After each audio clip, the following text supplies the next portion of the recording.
COVID-19 has become everyone's number one priority.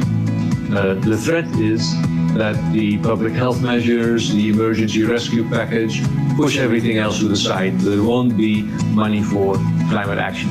This is a wonderful, great opportunity to make the case on how we can become more resilient to future pandemic problems, but also future global threats around biodiversity loss and climate change.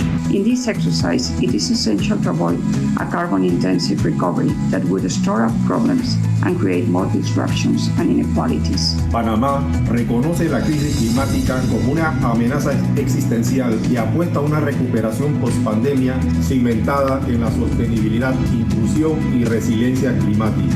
We believe that the economic and financial recovery from COVID-19 has to be designed in a transformational way. A truly green recovery must be at the center of our work. We are all aware that due to the corona pandemic, we are not able, unfortunately, to meet in UK, in Glasgow, for the COP this year.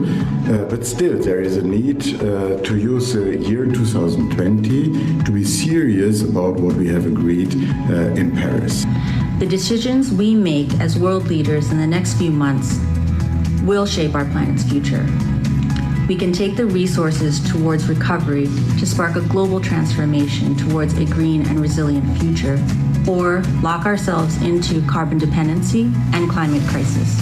We share the conviction that as the world recovers from the COVID crisis, it must do so in a manner that strengthens its response to that other immediate threat, climate change. Nuestras nuevas políticas deben estar alineadas con los Objetivos de Desarrollo Sostenible, el Acuerdo de París, y por eso desde el Departamento Nacional de Planeación, el Ministerio de Hacienda y el Ministerio de Ambiente, con el apoyo de NDC Partnership, estaremos trabajando muy articuladamente para una recuperación sostenible alineada con nuestros compromisos y con nuestros NDCs. NDC Partnership has been a very important vehicle for exchange of knowledge, practices not only among different development institutions, but more importantly about the different countries to learn about each other. The government intends to continue as we develop new systems, new economic activity, is to ensure that we are building in from the ground up those climate responses and those developmental goals for climate resiliency. I'm here to say we fully support NDC Partnership on New Development Reality. NDCs, just an acronym, and very few people actually know what it means. Yet, this acronym makes or breaks a future, globally and in the Mediterranean. The UNDP NDC Support Program, Climate Promise, and the NDC Partnership all evaluated the impact of the COVID-19 on implementing the NDC in Nigeria and taking contingency plans to ensure that the current NDC revision produce a much more climate-resilient framework for Nigeria and ensure concrete climate-proofing mechanisms. While the world is battling with COVID-19, climate change remains the global threat to our planet and to our survival. The COVID-19 pandemic has highlighted so many key vulnerabilities of our economies and societies, including the supply chains. The NDCs are clearly at the heart of our response to climate change. So let's apply the lessons we're learning from our response to COVID-19 to make NDCs reflect the new reality, to build back a better, a resilient and sustainable world. We believe that the private sector has a role to play, and we strongly support the NDC Partnership's commitment to putting climate action at the heart of economic recovery efforts. The NDC Partnership is in a unique position to share experiences and assist developing countries towards this end.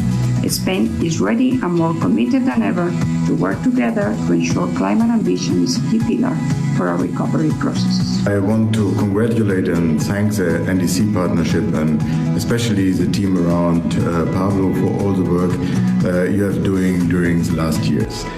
So let's work together hand in hand in the partnership and with countries to make the NDCs a truly vehicle for change, to deliver multiple benefits for countries, for the planet, and for people.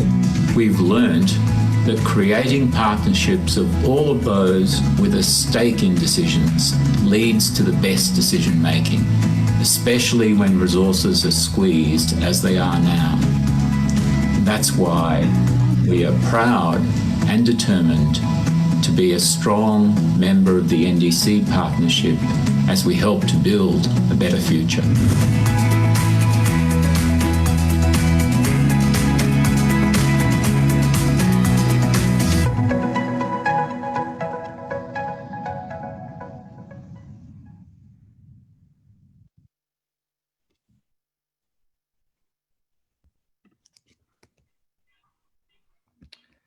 Excellencies, ladies and gentlemen, good morning, good afternoon, good evening, and thank you for joining us for this important Green Recovery Forum, a new development reality, NDCs at the heart of the COVID-19 responses. My name is Pablo Vieira. I am the Global Director of the Support Unit of the NDC Partnership, and I will be moderating today's event. We aim to highlight our shared commitment to ambitious climate action, especially at this challenging time for the global community. Today, we'll reinforce the strength and value of our partnership by championing climate action as a central plank of COVID-19 economic recovery. Today's event will have two sessions. The first session will feature leaders from across countries and global institutions. They will frame our discussion and showcase green recovery actions underway and to come. These actions are needed now more than ever before. The second session will consist of a panel discussion amongst leaders and experts on how to best incorporate climate priorities into recovery efforts, and to discuss the support that is being offered by the NDC Partnership for countries to achieve a green recovery. So to get us started, it is my pleasure to introduce the co-chairs of the NDC Partnership. Her Excellency Sigrid Kaag, Minister of Foreign Trade and Development Cooperation of the Kingdom of the Netherlands, and the Honorable Carlos Manuel Rodriguez, Minister of Environment and Energy of the Republic of Costa Rica. Minister Kaag, the floor is yours. Mute. Yeah. Thank you. Thank you very much, Paolo. And dear colleagues, dear friends, around 9 months ago, of course, Carlos Rodriguez and I had the honor of addressing you in New York in the margins of the Climate Action Summit, hosted by the UN Secretary General. And we then launched the Climate Action Enhancement Package. We saw then the urgency of additional action to limit our climate change and to support countries in raising their climate ambition and to translate that into tangible and measurable actions on the ground. We've also seen, of course, to my delight and that of others, young people campaigning in the streets, calling for those in positions of power and leadership to really combat climate change, to help adapt and mitigate.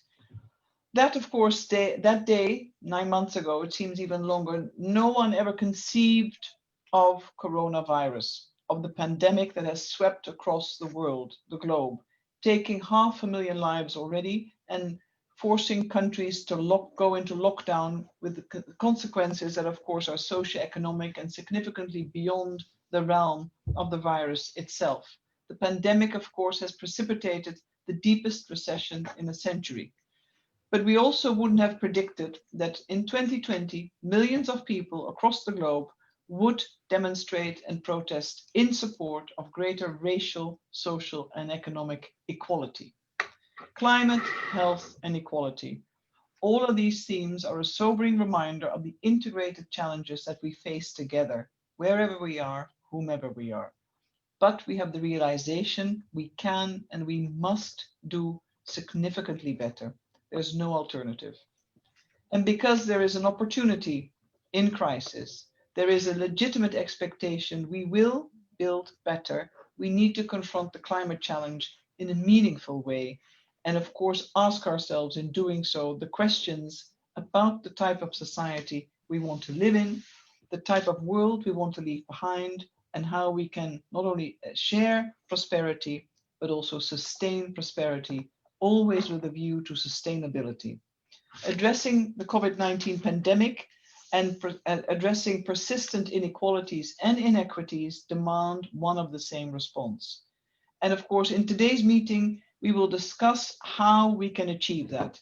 It's an opportunity but above all, to my mind, a responsibility, and to act with care, to really ensure that the direction we take really is meaningful for our future prosperity and tackles emissions in a significant manner from a reduction level, increases resilience, and strengthens equity at the core. That direction is the only direction to take if we are true to deliver on the 2030 agenda, despite the setbacks that we see and we will witness across the globe, and of course to achieve the goals of the Paris Accord. The potential for decisive change and action has never been greater. Crisis forces that upon us. And of course, the recovery plans that we read and that we discuss and debate and support ask one thing: determined action to really achieve the definitive peak in global emissions while delivering on the 3.5% bigger economic growth by 2023 and creating additional jobs. But the Green Deal, for instance, and I know my colleague Frans Timmermans will speak just after this session, the Green Deal is one example where Europe aims to deliver in an integrated and a smart manner, and hopefully collectively we can raise the bar as we need to in this critical era. We have a clear agenda for sustainable development and addressing climate change. We do have the scenarios and the analytics. This is not the moment where we can hide or should want to hide behind the so-called lack of data.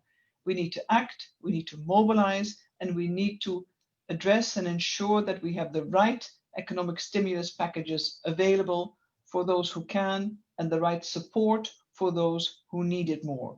This, of course, is also where the NDCP partnership comes in. It is a partnership where we look to help countries achieve their goals, their nationally determined goals, taking into account their country level specificity, building on their long-term strategies that they can deliver at a national level and a regional level. I'm proud, and I know that my colleague Carlos takes equal pride in the same endeavor, that the NDC partnership has proven itself a low-key but highly effective and responsive mechanism to boost climate action through effective, transparent cooperation, the peer-to-peer networking, the exchanges, the technical support, and access to finance have proven a very successful mix. We don't only talk, talking is sometimes important to build that political support that is much needed, but we also walk the talk when we talk and deliver through the partnership and all the measurements and finance means it entails. So I'm proud to launch this statement in the name of the NDC partnership. And of course, it's with great pleasure I hand over the proverbial baton to my friend and colleague and fellow co-chair, Minister Carlos Manuel Rodriguez. But before doing so, can I congratulate you once more, Carlos, on your appointment as the CEO of the GEF? No better person than you.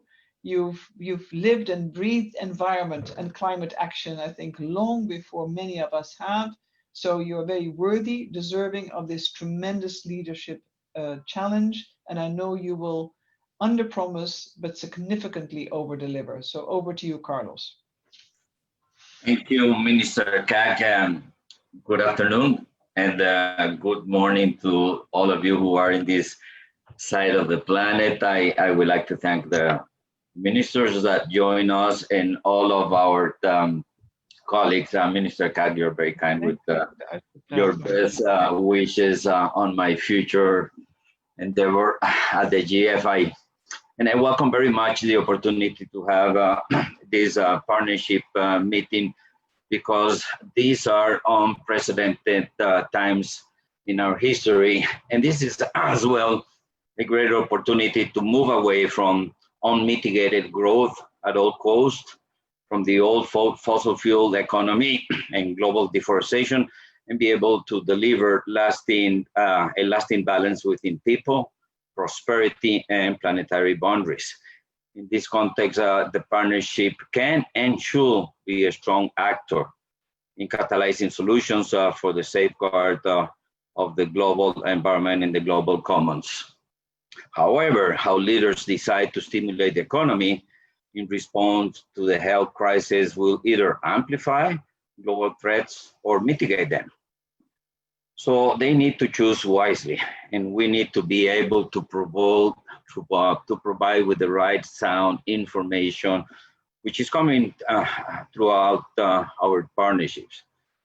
The risk is either making nearsighted decisions that increase emissions and continue to degrade nature in the long term, or on the other hand, there is an opportunity to champion solutions that can only rebuild lives, spur economic activities in the immediate wake of this crisis, but also accelerate the transition to a low carbon economy, nature-rich societies.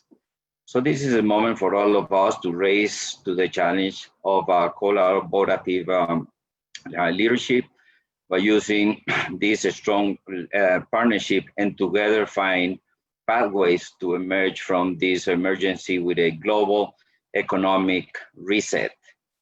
People and nature must be at the center of this deep transformation for redistribution, regeneration, and restoration. I think that these challenges associated with the economic recession are very clear to us. If we are not able to really engage with the economic policy sector, with the ministries of planning, most of our climate aspirations will be set aside as they confront the very short-term human and economic priorities in terms of reactivating the economy and job generation.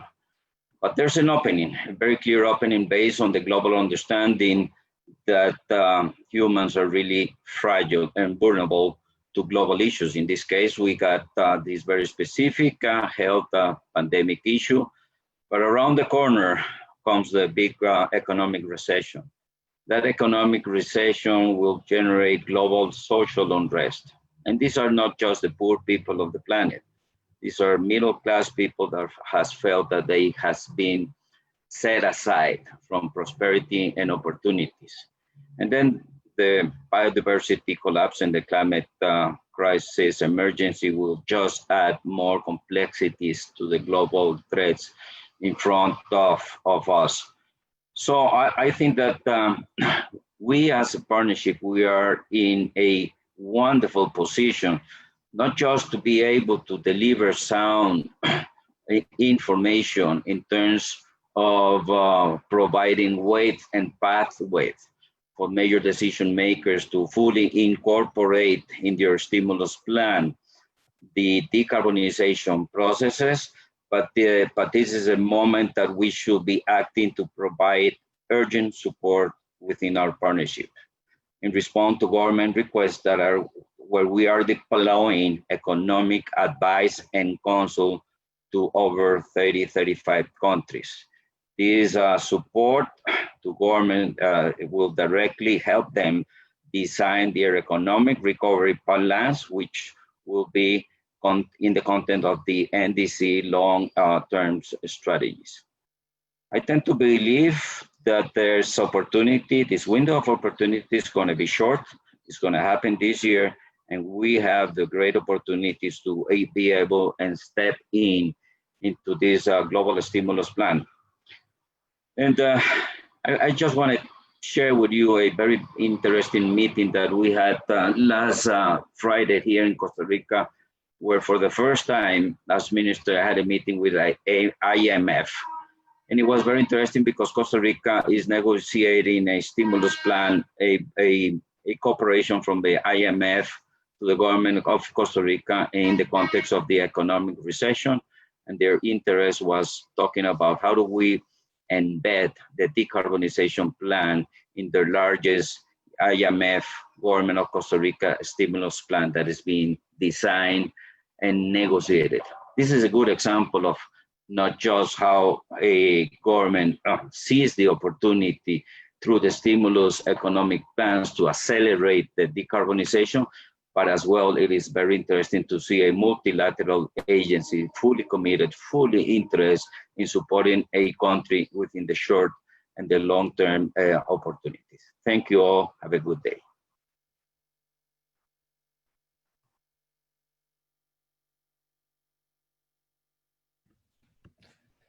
Thank you, Minister Rodriguez, Minister Kag. Thank you for your kind words. And we will now move to some very important messages. First, let me introduce a video from Deputy Secretary General of the United Nations, Ms. Amina Mohamed.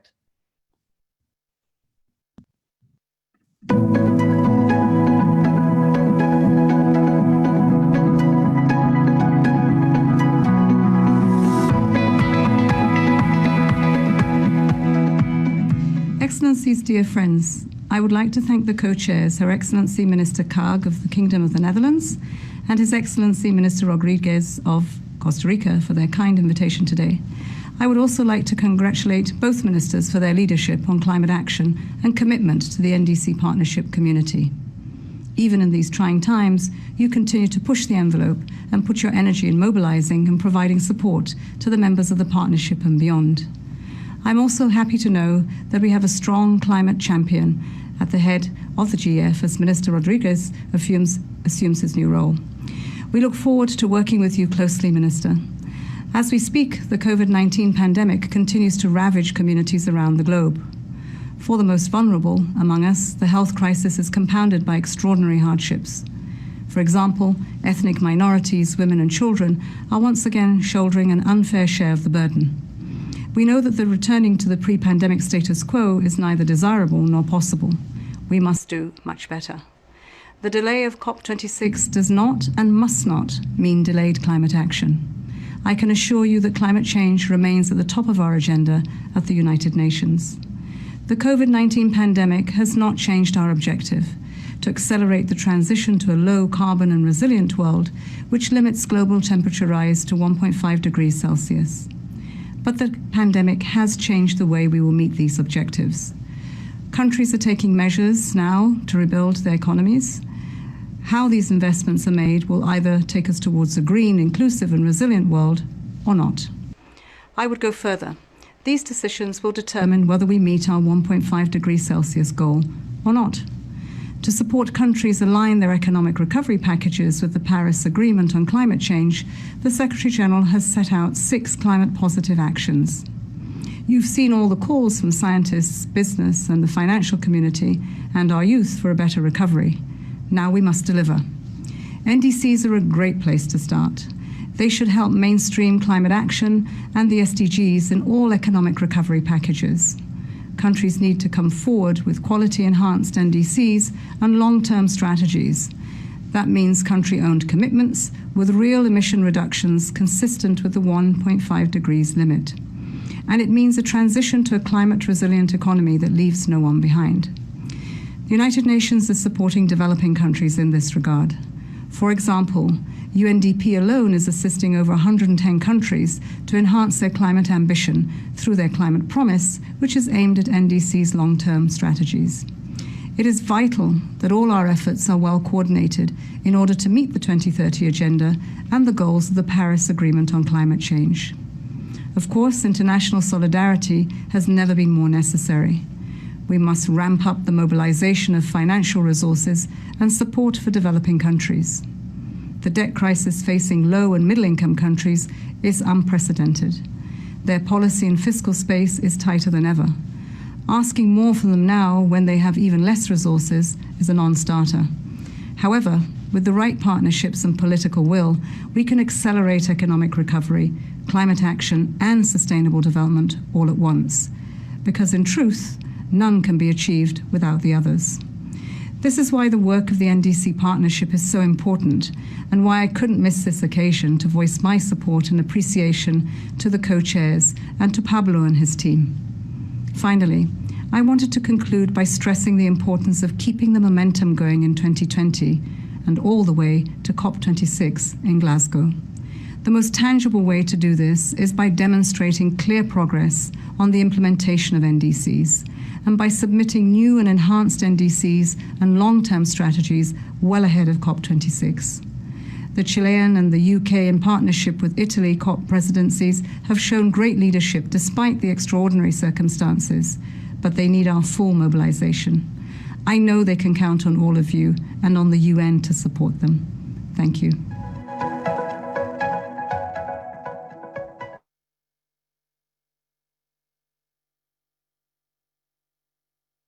Yeah. Thank you so much, Madam Deputy Secretary General Amina Mohammed, for your kind introduction and the clear outline of the challenges that we need to confront so clearly, and of course for the pivotal role the United Nations plays in all of these endeavors. And I'm sure the next speaker will share with us how the European Union is taking a leading role in sharing, addressing the challenges in an integrated manner, ensuring that we recover better and certainly greener from COVID-19. I'm very honored and privileged to introduce the European Commission's Executive Vice President, Mr. Frans Timmermans. Frans, the floor is yours. Thank you so much for joining us. Thank you very much, Minister Kaag, for introducing me in such a kind way. Thank you, Mr. Rodriguez, Minister Rodriguez, for your kind words. And thank you for giving me the floor. Greetings to everyone, wherever you are, distinguished panelists, participants. So what is the European Union's approach to the Green Recovery Challenge?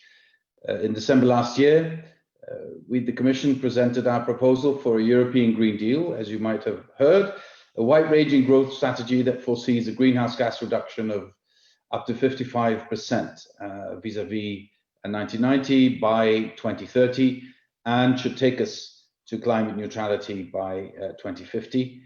In March, we submitted our long-term strategy to UNFCCC to get there.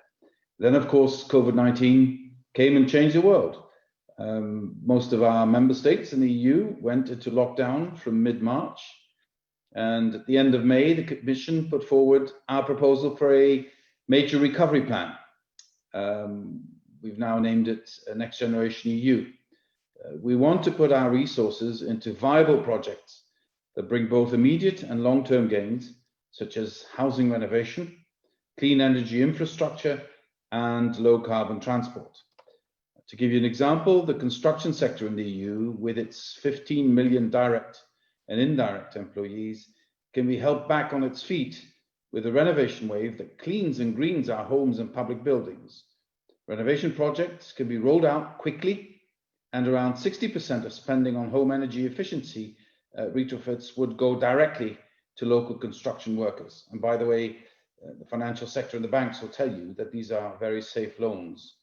So it doesn't incur too much risk, with a huge level of benefit, both for the environment and for the economy, and for the citizens who then live in houses that are more energy efficient. Their energy bill goes down and the quality of their housing goes up.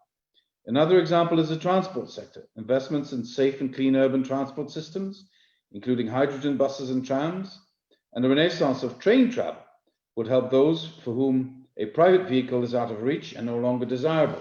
Just to limit short-haul flights would also be an advantage, I think, for our environment. All in all, 25% of the next EU budget for the next 7 years will support climate action. And for the rest, for the complete budget, we adopt the rule of do no harm. So make sure that anything we spend does not harm our efforts to get to climate neutrality.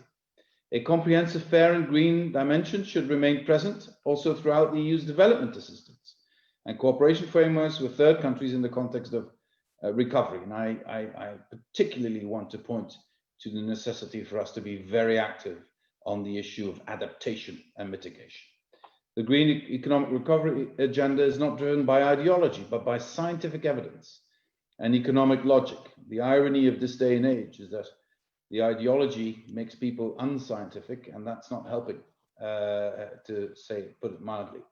The European Green Deal and the digital transformation agenda is a growth model for sustainable, smart, more resilient and future-proof economy, and it gives us something to work for that also gives our children and grandchildren hope. We urge our international partners to also put in place clear and robust low-carbon plans and national recovery strategies.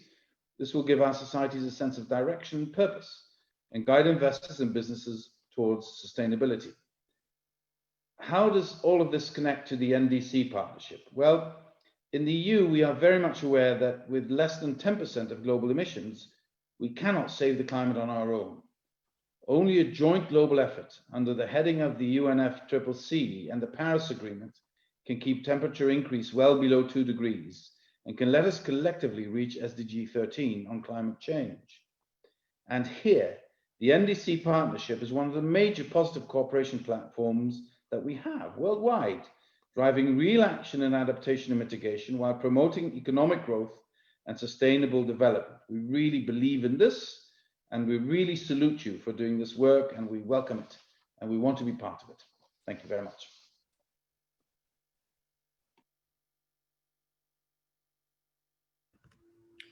Thank you very much, Mr. Timmermans. Thank you, Deputy Secretary General of the United Nations.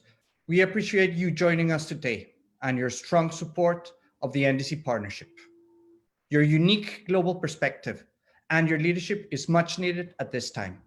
You have rightly signaled that the global community is primed to pursue win-win approaches that link climate action with economic recovery plans. Our next speaker is Mr. Tao Zhang, the Deputy Managing Director of the IMF. The IMF has a unique vantage point from which to take stock of the current economic risks and propose comprehensive responses. Mr. Zhang, it's a pleasure to have you with us to share your views on how important it is for countries to align their recovery efforts with their climate priorities and sustainable development goals. The floor is yours, Mr. Zhang. Thank you. Thank you. Good morning, good afternoon, everyone. I'm very glad to be here. And of course, thanks NDC and the co-host, the Netherlands and the Costa Rica, inviting me to this very important event. As all of us know, the global economy is suffering a crisis like no other. The whole world is focused on dealing with the immediate health and economic crisis. But learning the day after is another crisis. Here I mean slower moving, perhaps equally critical crisis.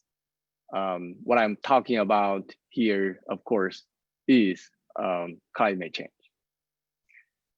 The process of reopening from the Great Lockdown has started and is gradually getting underway. We must choose what kind of the recovery we want as early as possible. I think the previous speakers already highlight this point, and I very much agree with that. If this recovery is to be sustainable, if our world is to become more resilient, then we must do everything in our power to promote a green recovery. What we do now will not only reshape our economies and societies, but it will also reshape humanity's future in this planet. So at the IMF, we have provided our advice on how to green the recovery. Here, I would like to highlight three priorities. First, use public funds wisely. Invest in green rather than brown projects. And when governments do provide financial lifelines to carbon-intensive companies, they should require them to reduce carbon emissions over time. Second, put the right price on carbon. A substantially higher carbon price is needed to encourage climate smart investment. For example, cleaner fuels and more energy efficiency. At this time, it is needed to discourage projects that lock in high carbon emissions for decades to come. Third, promote green finance. IMF analysis shows investors are not pricing in climate risks. Government should require financial firms to better disclose climate risks in their lending and investment portfolio. Of course, we at the IMF are ready, collaborating with NDC Partnership, and looks forward to deepening this collaboration. Indeed, Just on this Wednesday of this week, for example, the partnership will be presenting the NDC's work to our staff, and we hope this will lead to closer engagement with IMF and particularly our country teams. So what's the next? There are some who will argue that policymakers are too busy now with pandemic to focus on climate change. But in our view, this is precisely the moment to integrate these concerns into policymaking so that we can build back better from this crisis. So let's work together to promote a green recovery. I thank you. Thank you very much, Mr. Zhang. And very important point you made that what we do today to recover from the pandemic will reshape our societies today and for future generations. I have the pleasure now to share with all of you a message from the Honorable Lord Goldsmith, Minister for the Pacific and the Environment from the United Kingdom.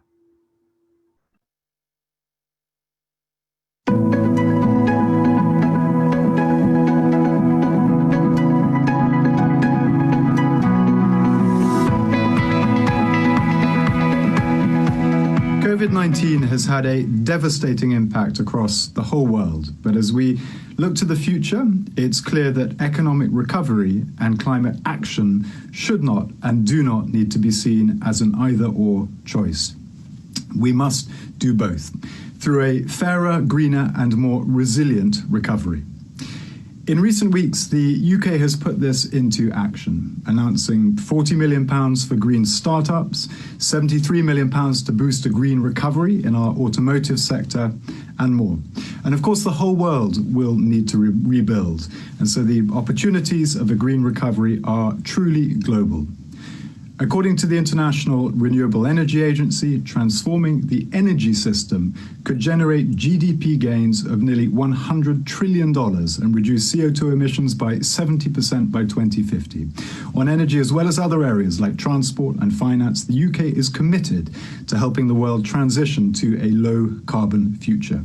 But these plans should be articulated through countries' nationally determined contributions, as NDCs are a signal of serious intent to investors, innovators, industry, and the international community of a country's determination to make that transition and to avoid the worst effects of climate change. As hosts of COP26, we urge all countries to come forward with ambitious NDCs and long-term strategies which are aligned with their green recovery plans. We will come forward with our own more ambitious NDC as soon as we possibly can. And we are already supporting countries right across the world. Since 2011, the UK's international climate finance has supported over 100 countries and helped to reduce or avoid a total of 60 million tonnes of greenhouse gas emissions, which is equivalent to taking more than 3 million cars off the road for a year. And we have now committed to doubling our international climate finance to 11.6 billion from 21 to 25, with a major focus on backing nature-based solutions to climate change.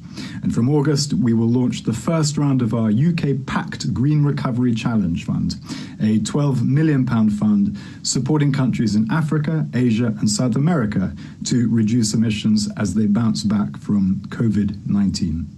And last year, the UK announced up to £17 million of additional funding for the NDC Partnership. Through this, we're funding facilitator posts, climate experts embedded in national ministries in Colombia, Mexico, Nigeria, and Zambia, helping countries coordinate their climate response and improve access to finance. And we also welcome the new initiative to fund economic advisors focused on a green, resilient recovery. And we're proud to be supporting this as part of our contribution to the partnership. Working together, it's very clear we can make progress faster. Thank you very much.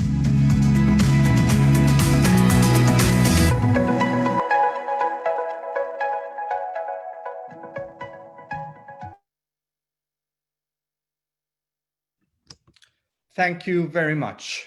I have now the honor to introduce the Honorable Jeanne d'Arc Mujawa Maria, Minister of Environment of the Republic of Rwanda. Minister, the floor is yours. Thank you very much, Pablo. Good afternoon, everybody. Warm greetings from Kigali, Rwanda. It is a pleasure to be part of this important discussion on putting NDCs at the heart of COVID-19 response. This session comes at an opportune time as the world faces numerous challenges resulting from the pandemic. While the world is rightly focused on addressing the immediate health impact of COVID-19 and the associated economic fallout, the climate crisis remains as critical and urgent as ever. This is especially evident in Rwanda, since the first COVID case was recorded on March 14th in our country. We have sadly seen 2 COVID-19 related deaths. By comparison, around 150 people have tragically died due to extreme weather events such as floods and landslides this year alone. These disasters have also had a tremendous impact on infrastructure and caused significant economic losses to the community and the country at large. It is this devastating loss of life that has kept climate change front and center of the policy agenda in Rwanda. There is no doubt that managing the virus requires immediate attention, but so does climate change. We simply can't afford to delay climate action, and we have a unique opportunity to harness the COVID-19 response to refocus our socio-economic development towards sustainability. With this in mind, Rwanda recently submitted an updated NDC Climate Action Plan, which was informed by in-depth analysis, improved data, increased ambition, and an extensive stakeholder consultation process. In our new plan, Rwanda has set the ambitious goal to reduce greenhouse gas emissions by 38% compared to business as usual by 2030, and commit nearly equal spending on mitigation at $5.7 billion and adaptation at $5.4 billion. Our updated NDC is informed by the understanding that climate change is already impacting vulnerable countries like Rwanda, and we have no time to lose. The world must work together with the same spirit of global cooperation and urgency we've seen in addressing COVID-19 if we are to achieve the promise of the Paris Agreement, the Kigali Amendment to the Montreal Protocol, and build a world that is sustainable for generations to come. This will only happen if all countries reduce their emissions and support each other, both technologically and financially. In Rwanda, we are working across government and with organizations like the NDC Partnership to ensure our economic recovery is green and climate resilient.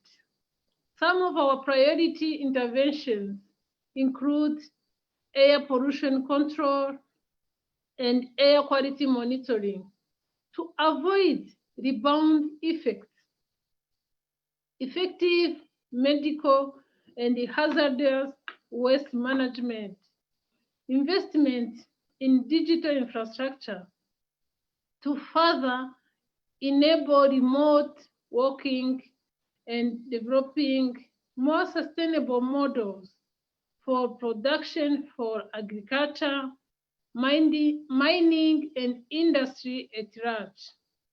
We have established a COVID-19 Economic Recovery Fund, which we aim to capitalize with $200 million to support the rebuilding process.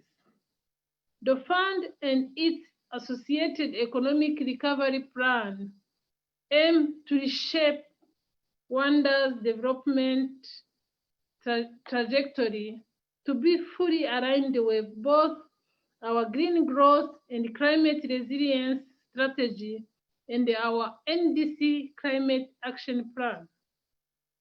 Rwanda sees the recovery as an opportunity to further green our economic growth and avoid short-term responses that would exacerbate the climate crisis. That is why the Ministry of Environment, the Ministry of Finance and Economic Planning, and the Rwanda Green Fund are coordinating a government-wide process to mobilize resources for our NDC and green recovery initiatives and ensure their timely and effective implementation. With support from the NDC Partnership and its members, including the World Bank, UNDP, DF, and others, as well as domestic institutions such as the Development Bank of Rwanda, we are strengthening the country's access to climate finance and driving investment toward the capital projects necessary to achieve low carbon climate resilient growth. We are also mainstreaming climate smart decision making and actions into sector strategic plans and the local government district development plans. We are working with the private sector to develop bankable projects which enable them to access finances for economic stimulus from the flagship Green City Kigali and renewable energy projects to sustainable mobility solutions in the form of electric vehicles. The COVID-19 pandemic is a chance to make real change in how we facilitate climate-friendly development, mobilize resources, and implement major economic growth projects at all levels. In doing so, we will not only build back better, but build back green. To conclude, ladies and gentlemen, I would like to thank the NDC Partnership for convening this discussion. Thank you very much, Pablo. I'm convinced that such global forums are critical for shaping our thinking and enlightening our actions toward green growth and climate resilience. I wish you fruitful discussion. Thank you very much. Murakoze cyane. Thank you very much, Minister, and congratulations again on the submission of an updated, more ambitious NDC to the UNFCCC. I would like to invite you now to hear from Ms. Patricia Espinoza, Executive Secretary of the United Nations Framework Convention on Climate Change.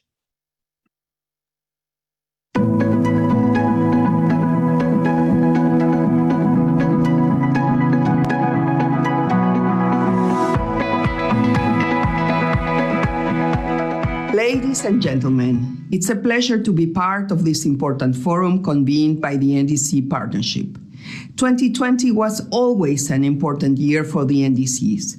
We are at a point when a significant increase in the level of climate ambition is needed. At COP25, parties again expressed their serious concern about the urgent need to address the significant gap that remains between where we stand with respect to emissions and what is needed to meet our collective goals under the Paris Agreement. The submission of new or updated NDCs in 2020 represents a major opportunity to address the ambition gap. What we though did not know then is that 2020 would also bring COVID-19. It represents an additional challenge for climate action in general and for the preparation of new or updated NDCs. Yet, climate action cannot be delayed. That's why the NDC deadline remains. And it's why UN climate change continues to work virtually and continues to remind all sectors of society that we cannot be distracted, even in these difficult times. Despite our new challenge, several new or updated NDC submissions have already been made and many more are under preparations. This has been possible through the redoubled commitment of nations and strategic initiatives as the NDC Partnership to ensure that nations are supported in an effective manner. In a way, the 2020 deadline and the COVID-19 crisis also represent an opportunity. The world's response to COVID-19 can help us work towards achieving our long-term climate and overall development objectives. We already have the blueprint, the Paris Agreement and the 2030 Agenda, and the policies and plans towards a greener, cleaner, healthier future can be detailed in the NDCs this year. We really appreciate the ongoing collaboration with the NDC Partnership, which is yielding important results toward the implementation of the Paris Agreement. And we remain committed to working together to ensure that NDCs are included in the recovery from the COVID-19 crisis and steer us to a more inclusive and sustainable climate path. Thank you all. Thank you to all of you for keeping climate change and the NDCs at the forefront of your efforts, even in these difficult days. Thank you.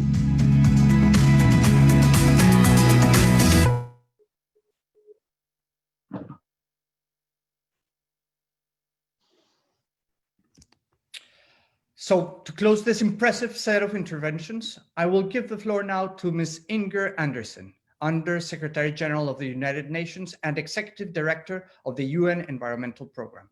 Ms. Andersen, thank you for joining us today, and the floor is yours. Well, thank you. It's hard to follow all these eminently great people, and let me first express my deep thanks to our two chairs, Minister Kaag and of course Minister Rodriguez. We really thank you for the leadership of the NDC Partnership, and to you, if I may, Carlos Manuel, I really am so pleased that you are taking this position. I know that you will lead Jeff to incredible strength, from strength to strength. I come to you with 4 basic and very simple messages, many of which of course will ring and resonate with all the current participants in this seminar.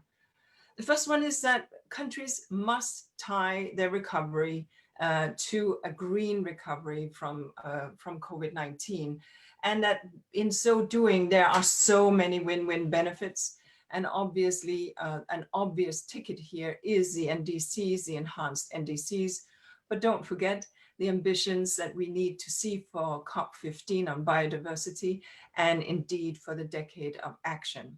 We can't return to business as usual. I think that is obvious. The COVID-19 crisis has told us and has dramatically exposed to us our unhealthy and unsustainable relationship with the environment and therefore how it impacts on society and economy. And therefore it's absolutely imperative that we all now with the NDCs take this opportunity to flick that green switch so that we can rebuild healthy, resilient and equitable societies. And we also know from the UNEP GAP reports and from the IPCC and from many other analyses that the current commitments to curb emissions are insufficient. Commitments to date would take us to a world well beyond the 3 degrees, higher than the pre-industrial average temperatures. And so we need to see fresh commitments in this new submission. My second message is that we only have one road to recovery.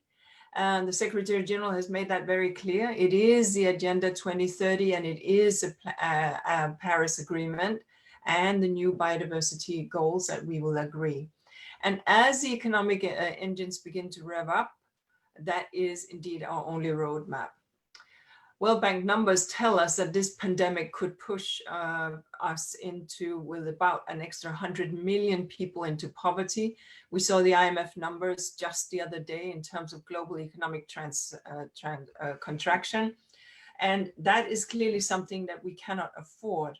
And frankly, if you thought COVID-19 was dramatic, don't even anticipate what a climate changed world will be. So climate action and action now is the only logical answer. My third message is that climate ambition is indeed the way that we can support sustainable recovery from COVID-19. It is the way to generate jobs. It is the way to get the economies going. We've heard other speakers talk to the building back better, understanding therefore, as the environmentalists, understanding therefore how economies work, and how these stimulus packages will be done, and understanding therefore how they are composed and how they will be constructed. We heard Minister Rodriguez speak to the fact that the IMF is sitting with whom? With the Minister of Environment precisely to see how one can construct that green recovery. But over and above that, that green stimulus measures must also be fair. It has to be fair to include those that are excluded, to include the poorest, to include those that are often discriminated against, and to include those that often live closer to pollution and closer to the environmental brown edge, if I may. So that becomes a critical element. But we understand that there are these huge returns from investing in green. Renewable energy, for example, is more cost effective than ever. And providing an opportunity to prioritize clean energy should be an element in the economic recovery packages. We heard Mr. Timmermans speak to that in the EU setting. Let us make sure that the developing countries that is going to get support as well as use domestic resources are able to do likewise. And my fourth message, of course, is about UNEP, the United Nations Environment Programme. We will do everything we can to step up and to support countries on the climate and on the nature crisis. We're supporting national and regional and sub-regional policymakers to adopt green fiscal stimulus packages and financial measures. We're helping governments to prioritize green and decent jobs in investments, to find ways to do clean and green restructuring of infrastructure and updating of infrastructure.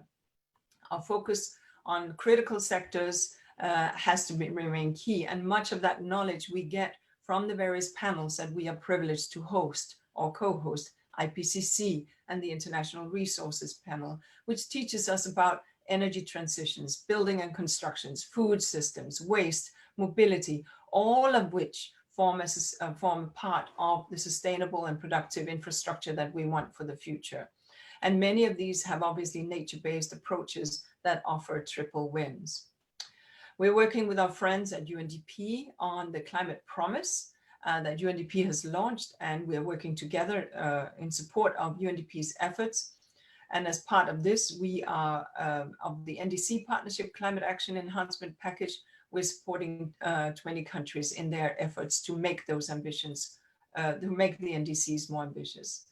And in a way, in a sort of crazy way, the delay in submission of the NDCs, the postponement of the UNFCCC COP, which is most unfortunate but well understood, will help countries now to make that green stretch, to make those green jobs available.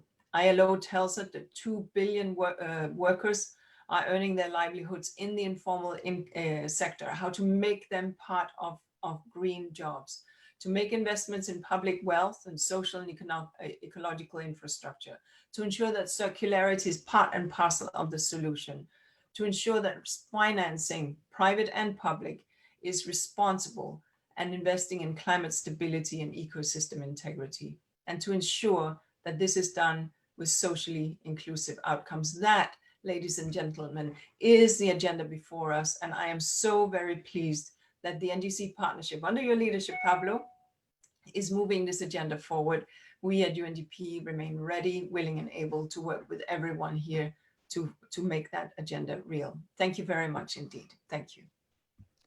Thank you very much, Ms. Anderson, and thank you for your environment support of the Climate Action Enhancement Package.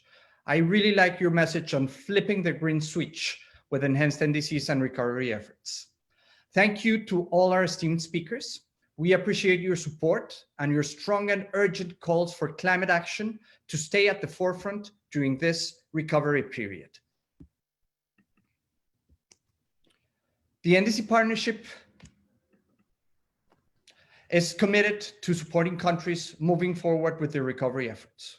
While we are all rightly focused on addressing the immediate health effects of the COVID-19 pandemic, the global climate change crisis remains as critical and urgent as ever.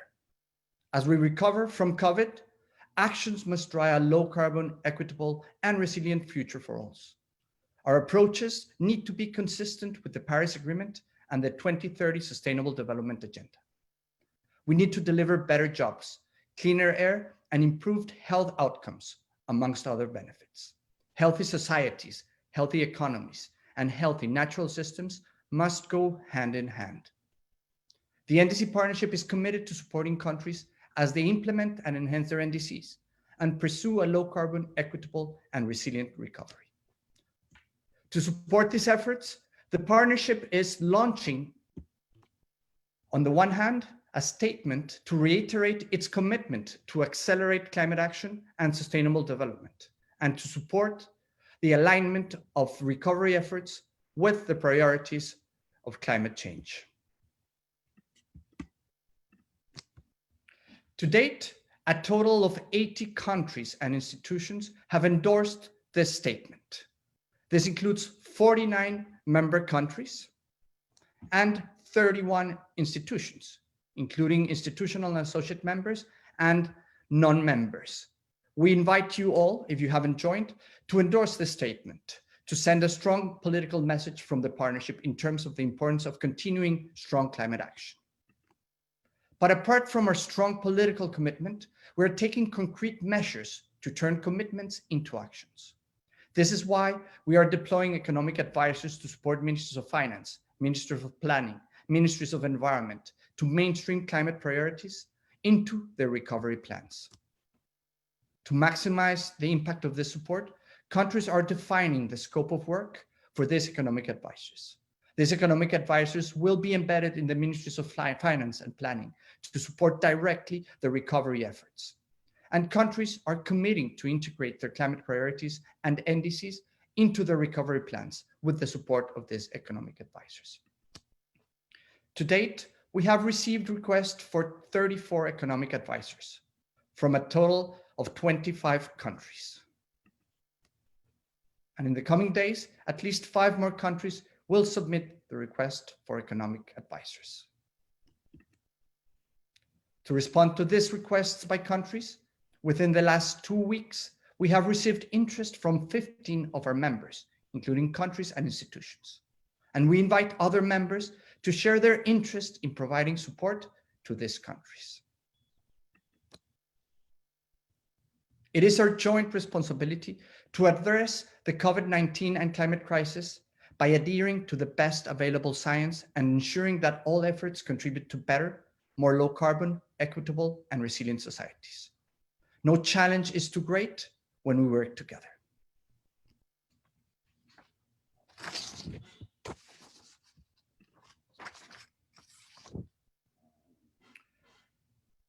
With this, we close the first session of our event today. We thank you very much for being here today. Thank you for all the speakers, but we invite you to stay with us so that we can now transition into our second session, our panel discussion. On the backdrop of the solid framing of the need for and commitment to a green recovery, we are pleased to open the second session of this momentum building and action-oriented event. Thank you for staying with us and welcome to our panel discussion.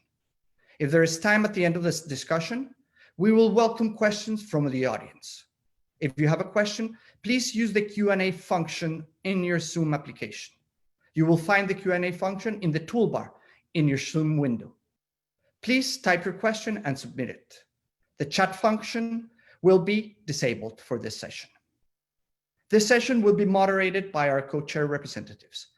Ms. Andrea Mesa, Director of Climate Change at the Ministry of Environment and Energy from the Republic of Costa Rica, and Ms. Carola von Reinshuber, Director of Inclusive Green Growth and Ambassador for Sustainable Development at the Ministry of Foreign Affairs from the Kingdom of the Netherlands.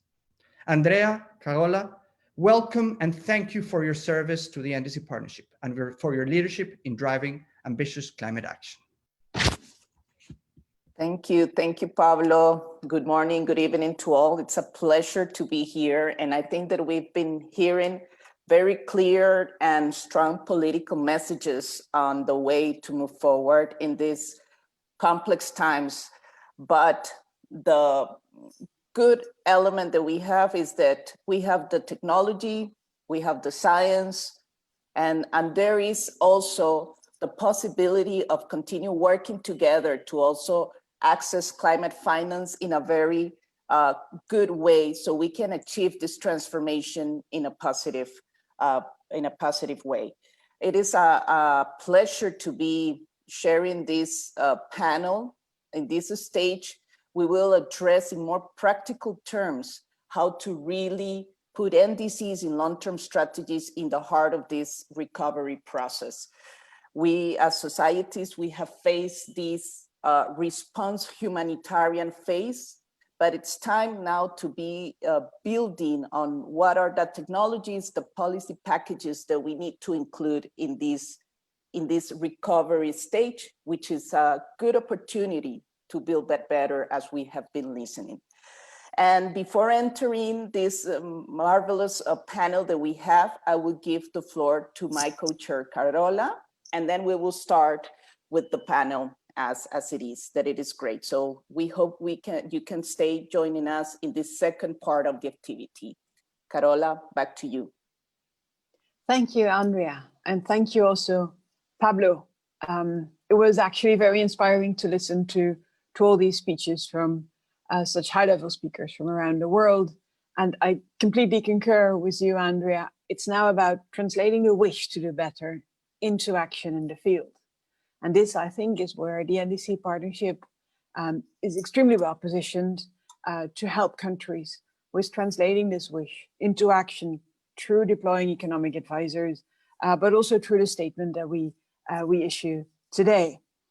I think we will now listen to a round of speakers from different countries and institutions who will help us understand better what we can do in practice to make sure that we do what the IMF also advised us to put a price on carbon, to prioritize green above gray or brown investments, and to make sure that we avoid lock-ins when we deploy stimulus packages. So that is, I think, a very interesting small hour that we have ahead of us.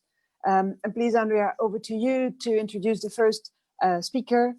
Just it's up to me to say it's 5 minutes per speaker, including the introduction. So we will be quick in order to leave some time for interventions at the end. Over to you, Andrea.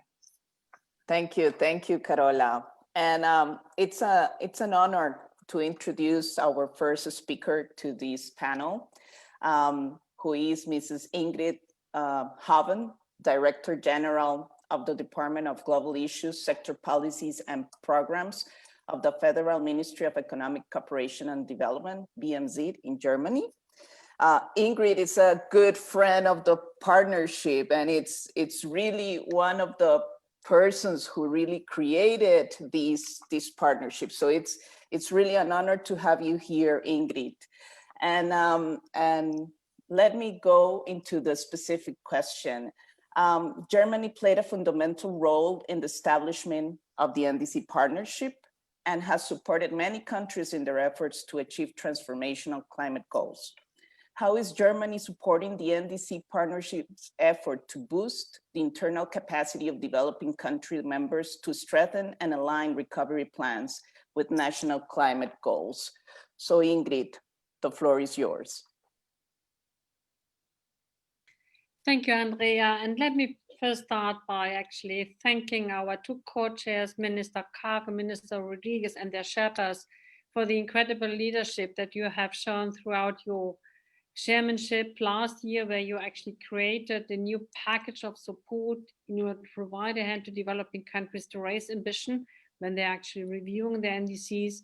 And now you're actually, with a lot of innovative ideas, you are actually providing us additional guidance when it comes to COVID-19 crisis and how we can stay on course, not forget the ambitious climate goals embedded in the Paris Agreement and in the SDGs, but at the same time, bringing those very important social issues that we have to address at the same time. I would like to share with you perhaps a couple of thoughts, what can be done. Because already previous speakers have outlined how important it is really to build back better, but to build back greener, and to use the opportunity of the emergency programs also to serve the Paris Agreement. First, of course, we all know that a lot of money is going to be deployed in the forthcoming months. Only the multilateral development banks during the spring meetings of the World Bank and the IMF have announced that until mid of next year, up to 200 million trillion US dollars are going to be actually provided to developing countries. So trillion, these huge amounts of money that have never been put at the actually service of developing countries, of course, to overcome the crisis. But if we don't invest wisely in the right sectors, possibly lock-ins can be reinforced or even created. We could even create new ones. So what is, I think, quite key is that in these very critical times that we strengthen capacity. And this is actually exactly what the NDC Partnership is doing right now by providing additional economic advisors, embedded advisors in critical ministries, so that we can really make sure that we combine efforts and also put on a green lens.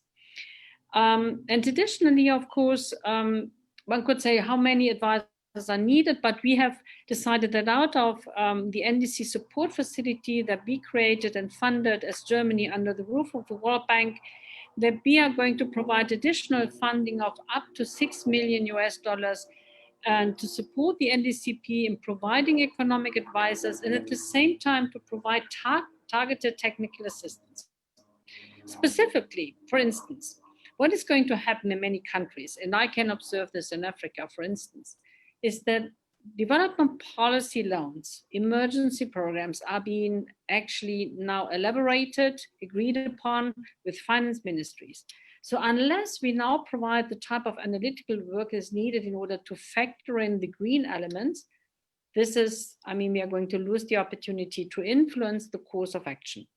And specifically out of the NDC facility and in line with the overall framework of the NDC Partnership, we are going to provide additional funding to do exactly this, to provide to those that are in charge of emergency programs the type of analytical additional work that is needed to turn a decision into decisions that make the overall course of action greener and more climate friendly. Of course, we also do this bilaterally, where we have bigger programs like in India in the energy sector, in Indonesia in the transport sector, in Latin America when it comes to nature-based solutions. And I think I can only encourage all of us to do even more. Germany, as a general response to COVID-19, within the development cooperation budget, we have identified additional action that can be pursued in order to support developing countries. And additionally, out of our general budget, our development cooperation ministry has received additional 3 billion euros to support actually developing countries in their fight against COVID-19 with respect to the economic impact, the social impact, but also possible impacts with respect to climate and nature. So it's an overall package. We have reshifted activities, and we have actually elaborated a program that is a bigger program with up to 4 billion euros in total that has now started to be implemented, and it's going to run until end of 2021. And one of two issues that emerged quite soon after the first actually health issues emerged in many developing countries, that many of the decisive areas of NDC implementation are running the risk actually to face a financial crisis. Take, for instance, nature parks. In Africa, many parks, they are losing the income out of tourism. They are losing possibly regular income out of the national budget.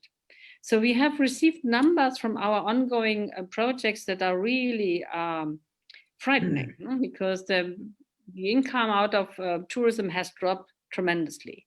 So how are you going to continue to finance salaries of the personnel, rangers, etc.? How do you make sure that nature still is going to be protected? So we have to build up like a protection shield for these types of activities so that they can really stay on course and not throughout the crisis actually we do additional harm to nature, to the necessary things, to our forests, and we actually incentivize additional deforestation. But take, for instance, the whole sector of the renewable energies that was such in an upswing over the last couple of months and years. But for many startups, the lockdowns in economy and the reduced economic activities actually is really a high financial risk. So how do we make sure that those startups that have now emerged in Africa and Latin America, in other continents, that they can really survive and that they can service populations and nations in transforming the energy sector into a climate-friendly one? So these type, I think, of immediate activities have to be factored into the emergency programs. And I think what the NDCP is doing, and we collectively as bilateral donors and multilateral donors in support of the NDCP, is really to provide this type of advice and mobilize additional funding for the necessary bits and pieces to make sure that we achieve the goals of Paris. Many thanks. Thank you so much, Ingrid, for setting out so clearly the way that we have to take collectively, indeed, and individually to make sure we recover better from this crisis. I would now like to give the floor to another one of our colleagues in our steering committee, Uname Gordon, who is the Principal Director for Climate Change in the Ministry of Economic Growth and Job Creation in Jamaica. And Uname, in any case, we love to hear you speak, but in this case, we have also a specific question for you. We know that Jamaica is at the moment currently revising its NDC, as well as developing a COVID-19 recovery package. And we are most interested to hear, like, what specific actions are you taking to make sure that these two activities, the recovery package and the NDC, are well aligned, and also what role the NDC partnership is playing in this. So thank you, Uname, and looking forward to hearing you. Over to you. Thank you, Carola. And let me identify quickly with Ingrid's prior comments of commendation to the co-chairs, and allow me also to recognize Andrea, who has been the mentor in this process for us here as we move, and to invite Jamaica into this really very inspiring space this morning. As we see the crisis unfolds here in Jamaica, we want to remind the community that the health of the population remains at the forefront and priority number one for the government. And so while there are many disruptions and the predictions on GDP growth and the impact on the GDP growth, we in the climate space see great opportunities for linking the agenda and for building out the long-term strategy. So let me focus quickly on 3 actions so far that brings us into this space and to respond directly to your question, Carola. I'll start with the recovery effort so far. As I mentioned in a number of forums before, that 2 months after the pandemic hit, the government of Jamaica established a COVID-19 recovery task force. And this task force was chaired by the Minister of Finance and Public Service. And this body was really tasked with developing the policies and recommendations to provide the best opportunity for Jamaica economic recovery, but also to develop protocols for the safe reopening of the borders, both to nationals and tourists alike. And we saw this in the climate agenda, and with this opportunity presents the first, what I like to call COVID-related opportunity for cementing the climate agenda with the COVID response. Because as you are aware, Jamaica is a champion country for the Coalition of Finance Ministers for Climate Action. And we here have been supporting the elaboration of a guidance note to engage ministers of finance in the NDC review and implementation process. Very, very mindful that to recover and build back better, ministers of finance needs to be involved at the center of climate action. And so that takes us to our NDC enhancement process. We are really very happy this morning to say that we are no longer in the process. We have completed the task of enhancing our NDC. And so Pablo, you will be very happy to hear that. And by tomorrow midnight, it should be uploaded to the UNFCCC, to the NDC portal. And under this new NDC, Jamaica will virtually decouple economic growth from emissions growth by 2030. Really, really. The NDC foresees emission reductions covering 2 sectors, and we have added the forestry sector and the land use sector for the first time. And so we will see probably between 25.4% unconditional and 28.5% conditional relative to the business as usual.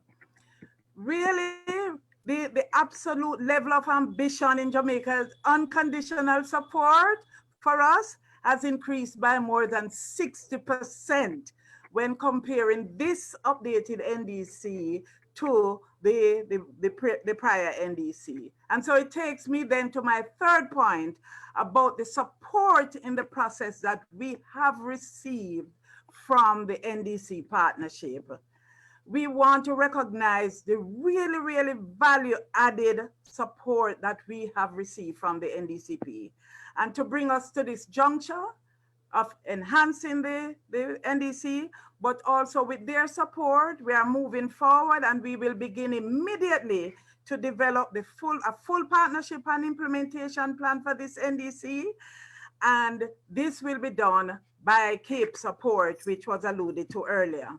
Additionally, we have begun to, as we begin to craft the recovery program and assess the damage and loss from the pandemic, where the climate agenda is concerned, some real systemic weaknesses in our own process were identified, and that brought into stark focus the real inadequacy of our expertise to advance and integrate economic recovery with the climate agenda. So back to the NDC partnership and Pablo and the support unit. And so we are pleased, really very pleased with the response from the partnership that Jamaica will benefit from an embedded advisor to be placed at the Planning Institute of Jamaica. This advisor, we think, will support our efforts in analyzing the socioeconomic impacts of COVID-19 and assist in developing a comprehensive medium-term recovery plan and strategy to address findings from the post-COVID-19 impact assessment and really in line with our NDC. In addition, this advisor will build the capacity, the national capacities to enable support the PIOJ, which is the Planning Institute of Jamaica team, to incorporate climate considerations into our various planning tools. Our aim really is to work in collaboration with both the public and private sector and harmonize our responses with national development, and to ensure that the pathway towards green growth is in accordance with our national plan. Let me close by saying that we are hopeful that the road to recovery will not be a long one, because we see here opportunities that is presented within this global partnership to strengthen the work that we do. Jamaica will continue to be deliberate in their action, and we are really, really grateful to the NDC Partnership for working with us and guiding us to enable us to get to this far. Thank you, Andrea. Thank you, Carola. Thank you, Pablo, and the support unit for the engagement, the really, really positive, and as I like to say, value-added engagement that has taken us this far. We really appreciate the support. Thanks again. Thank you all very much. Thank you, Una, for these inspiring words. Really, congratulations to Jamaica. It's so good to hear that we have a new enhanced NDC with more ambition, showing that it is possible. So these are just great news, and thank you for sharing these with us. We really appreciate it, and we are so happy and inspired to be hearing this, that it is possible, that you are there, and that you are considering also, you mentioned a task force, very interesting in how to be looking and putting these green elements in these recovery plans.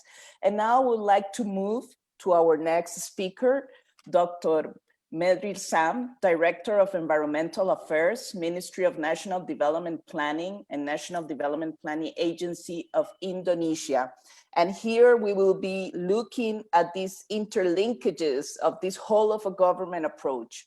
These elements, ministries of finance, ministries of planning, critical in this process. And Mr. Medril Sam, the NDC Partnership's support to Indonesia for the establishment of a COVID-19 recovery team that will integrate national climate plans with national recovery efforts. What are the team's key tasks and the anticipated results that you are expecting from this process? Dr. Medril Sam, thank you for being here, and the floor is yours. Yes, thank you very much, Andrea. It's a very pleasure for me to be here in this event. To answer your question, I think I need to underline at least three parts. First, I believe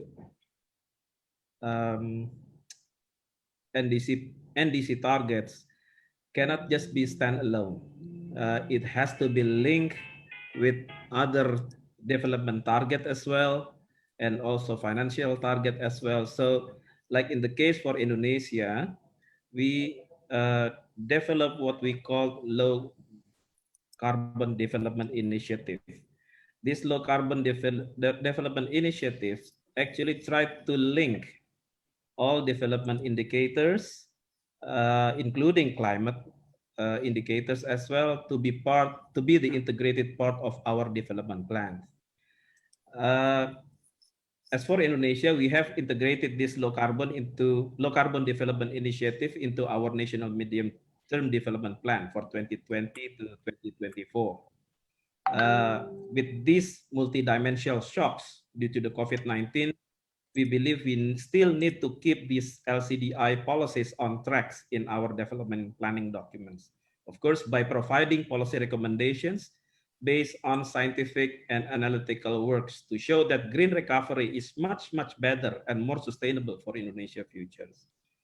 For your information, started by next year, emission reductions has also been included in our macro development objective indicators, side by side with our economic growth, poverty, and employment targets indicators.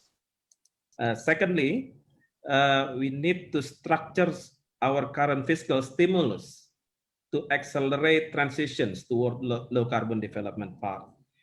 There are a lot of evidence actually demonstrate that low carbon development path can create greener and better jobs.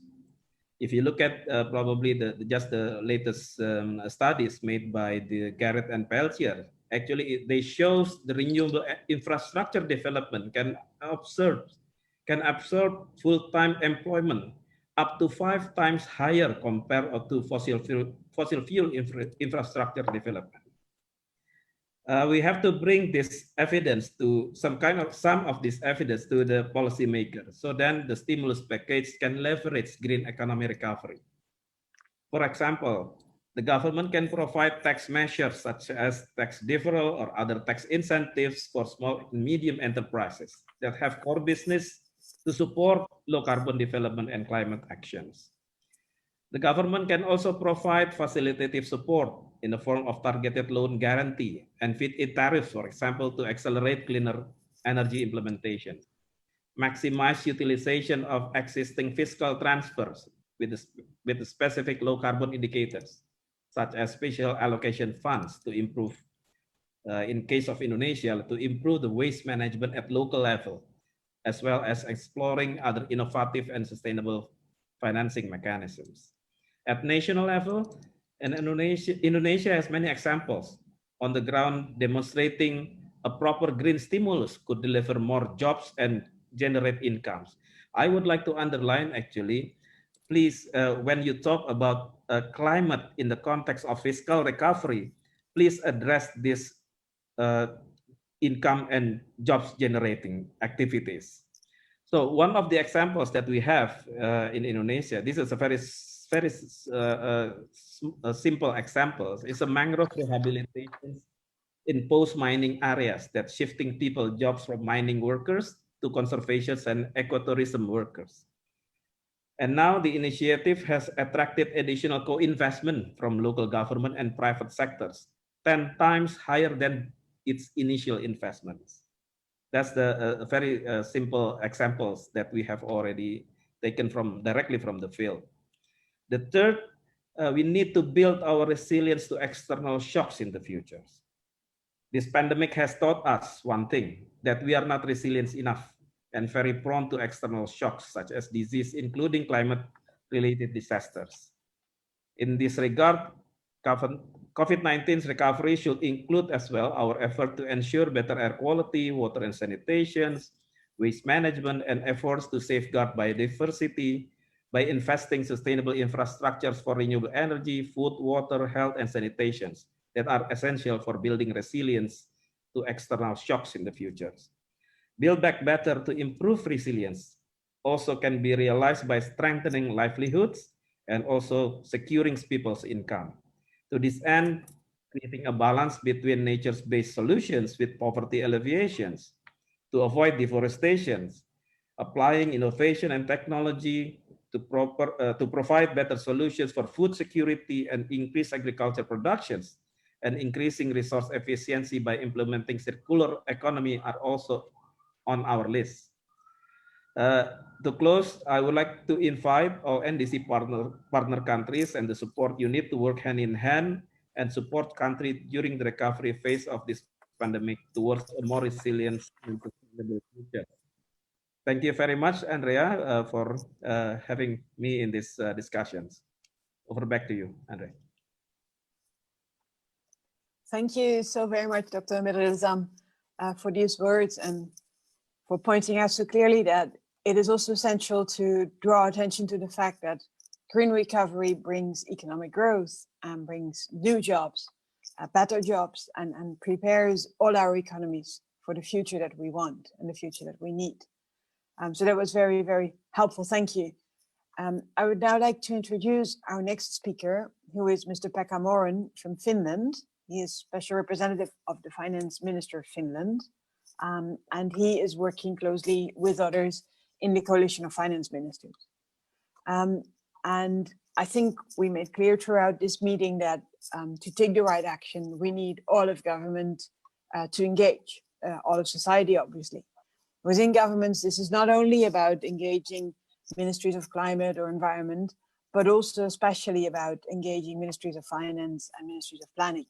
So in this meeting, obviously, we also need a Ministry of Finance to be present. Mr. Morin, can you enlighten us a bit on what your views are? Will COVID-19 distract finance ministers from the climate agenda? Or is it actually bringing clear momentum for making the best of this crisis by aligning the COVID-19 recovery efforts with the Paris Agreement? And what is the coalition of finance ministers doing that promotes greening COVID responses? So we would really like to hear from you on these issues. So thank you, and over to you, Mr. Morin. Thank you very much, and thank you for the opportunity to share some thoughts and also present the coalition a little bit. I come to your questions a bit later. I also would like to, of course, thank our colleagues of Chile who are really working hard with us on sharing the work, and also it's a great pleasure also to be in the same panel as Germany, Indonesia, Jamaica, and who are really playing a big role in the coalition of finance ministers supporting. And I also would like to mention that 16 months ago, when we actually met in Helsinki, agreed on the Helsinki principles, the NDC Partnership was there right from the start, and particularly Romeo Bertolini's team has been playing an important role. So thanks for that. And indeed, as was said, one conclusion that we have, the role of the NDC Partnership is really important in providing technical assistance and support from that angle to members. But as the coalition is the new kid on the block, I think a few words about the coalition. So we are a group, 52 countries, finance ministries, who have basically identified climate as a key policy priority in the context of economic policy. And there is no indication that the coronavirus crisis has changed this commitment. Since the crisis, the past 12 weeks, we've had 15 events on workshops, meetings, webinars, and in fact, one is underway as we speak. So there's a lot of weekly, almost daily events. So this has been, I think, good response, and there is no such signal that climate is fading away from the agenda. So we have 52 countries representing 1/3 of the global GDP. And of course, we welcome new members as well. There's a lot of learning by doing. I think the countries are actually doing it, learning. And our aim really is to help members. We are not pressurizing members. We want them to feel comfortable and share their problems, challenges, and we try to solve them together. We rely on analytical work and of course the partnership of institutions. We have more than 20 institutional partners, which are really important in our work. The IMF, World Bank are supporting also the secretariat function. So, and when it comes to our work priorities, of course, we build our work on the Helsinki principles. And it has turned out to be a very good framework in the context of mainstreaming climate aspects into the economic policies. So we are very happy the way it has also supported the NDC work. We heard the comment of Jamaica, Cote d'Ivoire, and Uganda are good examples of that as well. So the key kind of substance areas are carbon pricing, economic policy tools, which is a very big set of issues in the context of mainstreaming. It contains economic modeling, green budgeting, which are very heavy work areas, investment management, and so forth. Then the finance, mobilizing finance also is a broad area on its own. Then we have the principles 1, 2, and 6 are really more horizontal. They are about long-term strategies, about how we could help the NDC work, NDC updates, and then also really important matter is to how to support members in in gaining more expertise and peer support from others. We are not providing technical assistance. That's where you guys come in. But basically, we support each other's any possible ways we can. But a little bit, maybe a few points about the substance. We are actually working on. We have been working on recently on 4 main areas. I mean, where we have concrete deliverables coming up. Later on in the autumn, we will be presenting to ministers more kind of durable developed governance arrangements. This is obvious to make sure that we can deliver in an effective way and we have sufficient resources as the work evolves. That's pretty important part of the job.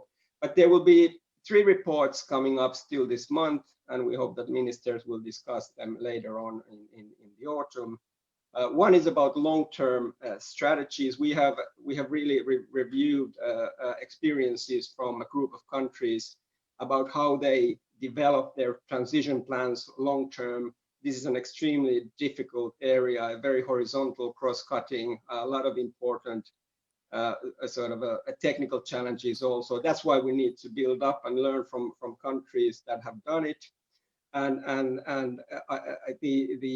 We have looked into the similarities, differences, what kind of objectives setting there are, what kind of challenges, what kind of tools, what kind of models are being used, as well as how the whole work is governed.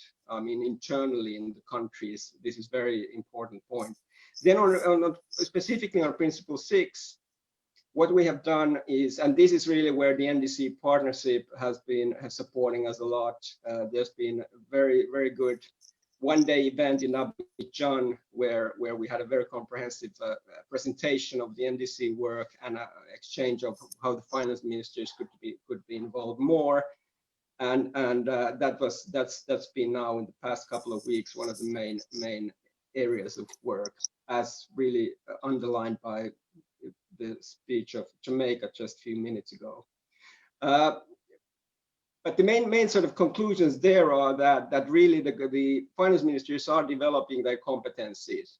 So they are becoming more into the picture, but we see that it's going to happen more and more as we develop the tools and get into the group of part of the governance structures that we are really in a stronger role in supporting the work horizontally in the capitals. And of course there the technical assistance point was raised, and also one important aspect, particularly from the regional point of view, the MDP's role in supporting. So it's not only about financing, it's also about bringing really the country-specific support and policy support to countries. It's one conclusion. It's very important. So finally, a few words about the CODIV. One report is under planning. We have really the best brains economists under the leadership of Nick Stern and more than 20 economists from different institutions.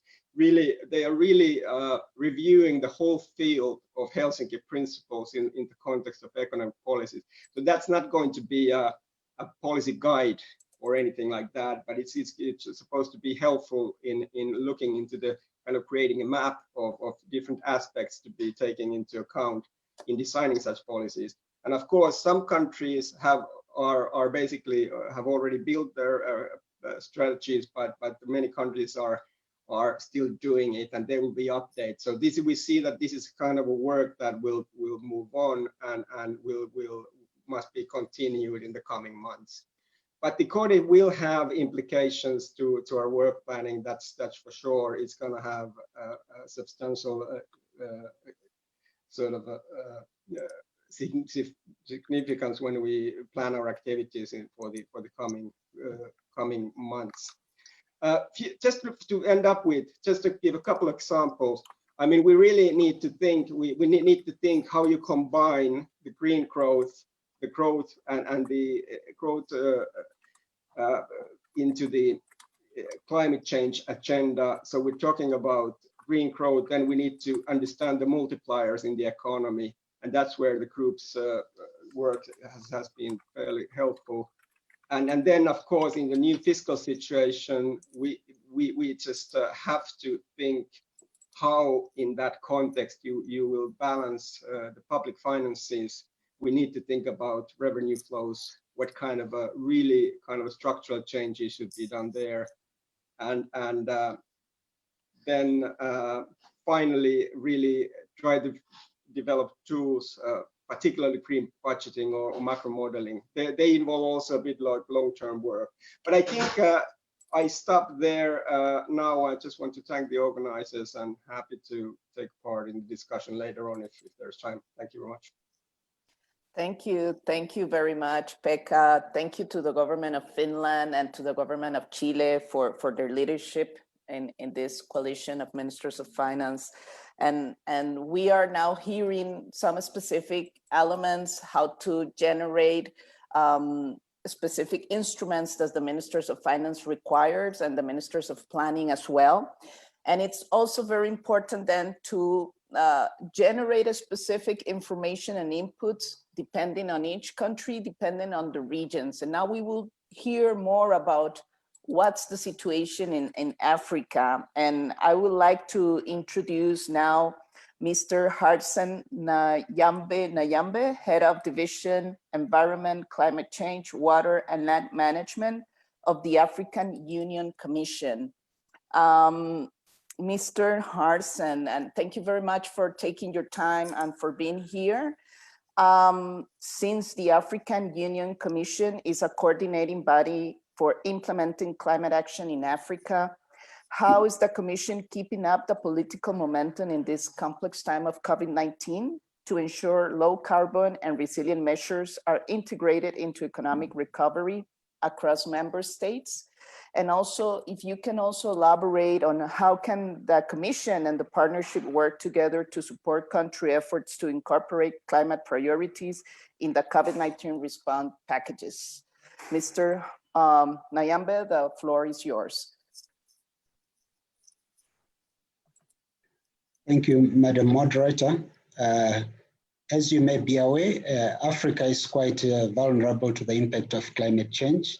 And this is more so because of the heavy dependence on climate sensitive sectors. And obviously, COVID-19 has created more challenges for us.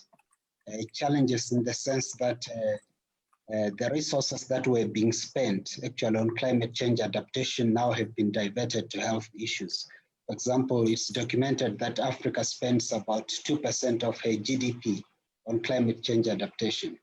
And looking at the statistics or the predictions by the African Development Bank and World Bank, it's actually clear that the GDP of the continent is actually declining quite fast. And as such, as a continent, we need a new development paradigm, looking at post-COVID-19. Like other speakers have said, we also need to build back better and much greener, for us to be able to make traction in terms of addressing both climate change and development issues. And we feel that there's strong need, for investments and incentives to be channeled into green sectors. And looking at the issues of political commitment, obviously our continent is committed politically as demonstrated through the NDCs that were the first NDCs that were quite ambitious. And of course, we know that part of those NDCs were not implemented as the expected resources, could not see the light of the day. But using member states' own resources, obviously they implemented the components that were unconditional.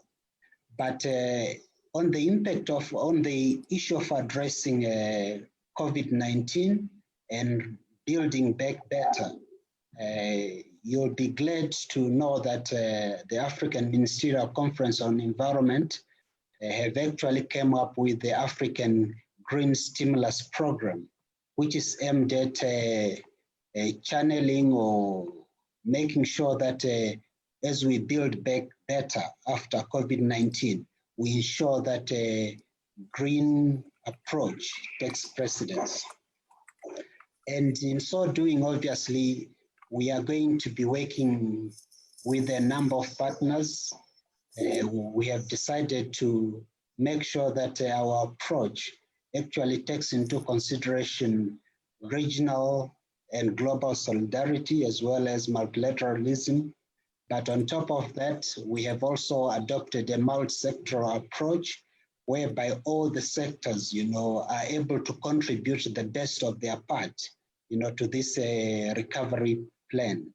And of course, we are looking at sectors such as meteorology, for example, or climate information services, disaster risk reduction, sustainable forest management, Great Green Wall, and even environmental management, looking at circular economy. So there are a number of areas that we are actually looking at to make sure that they also make a contribution.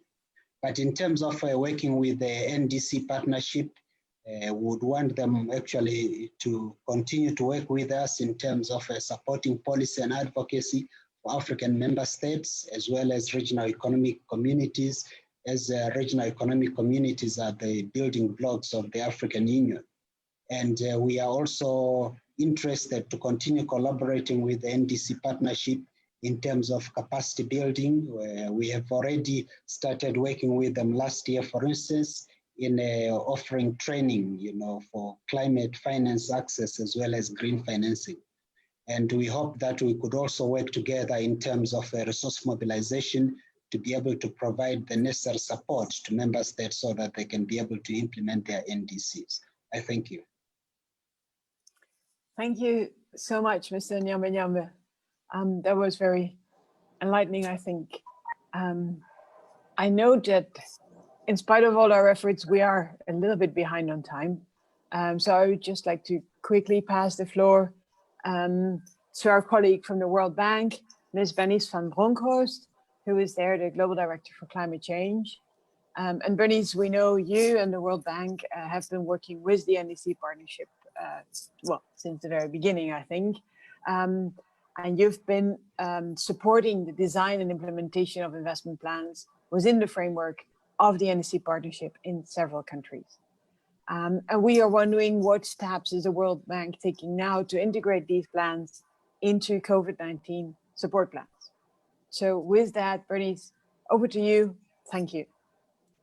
Thank you, Carola and Andrea, and of course, Pablo and the NDC Partnership for organizing this event. Very timely. And also just to say that we have been really impressed by the speed of the response of the NDC Partnership to adapt to the new reality that we are all facing today. And we really welcome its response to the COVID pandemic and addressing member requests for advisory support. I think it's been really exemplary how the NDC Partnership has responded. From the World Bank perspective, we are still, of course, focused very much on the rescue phase. As we all know, it's still a very fluid situation. Many of our client countries are only now starting to see, very rapid surges in number of cases, and we're not clear at all where and when we're going to reach the peak. So right now we're focusing on rescue, and to date we've supported over 100 countries with World Bank relief packages. But having said that, at the same time, of course, and that's the main topic of today's sessions, is that we are obviously also really shifting our focus to look at the recovery phase and to make sure that we are ready so that we can really help our clients build back better when we enter the recovery phase. So let me just give you very quickly a few examples of how we're supporting the process of laying this foundation for a sustainable recovery. So first of all, we developed a sustainability checklist, which aims to help governments to sort of systematically assess and rank stimulus proposals. And that's really to give governments a framework to help them consider both the short-term considerations like jobs and economic growth that we heard about earlier are highly needed, but at the same time looking at the long-term benefits, so including boosting decarbonization and obviously also building increased resilience to climate change, as we just heard is a very high priority for our colleagues in Africa. So the idea is that this checklist can be applied to existing projects, including those that have been developed through the NDCs, but also to other national and sectoral development plans, as well as new proposals that are created specifically for the post-COVID stimulus plans.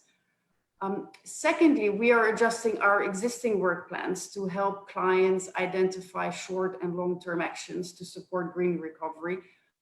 And through the NDC support facility, for instance, we are really recalibrating a lot of deliverables to make sure that they now include COVID-19 relevant considerations. So for example, in Colombia, through the implementation of the NDC deep dive there, the NDC support facility is helping to inform an upcoming COVID-19 economic recovery package for the country, which has a tentative lending volume of $1 billion. So the idea is really to ensure that, again, green and sustainable and climate is embedded in this COVID response stimulus. And this is the case of Colombia. Thirdly, we expect to see a lot of the World Bank's lending change. So moving towards much more development policy financing.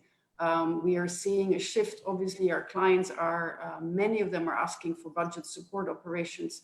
And we're really trying to make sure that we can embed climate actions, such as, for example, shifting to cleaner transport as core parts of these economic recovery packages. So the bank is already pulling together right now a pipeline of over $20 billion in development policy lending for FY21.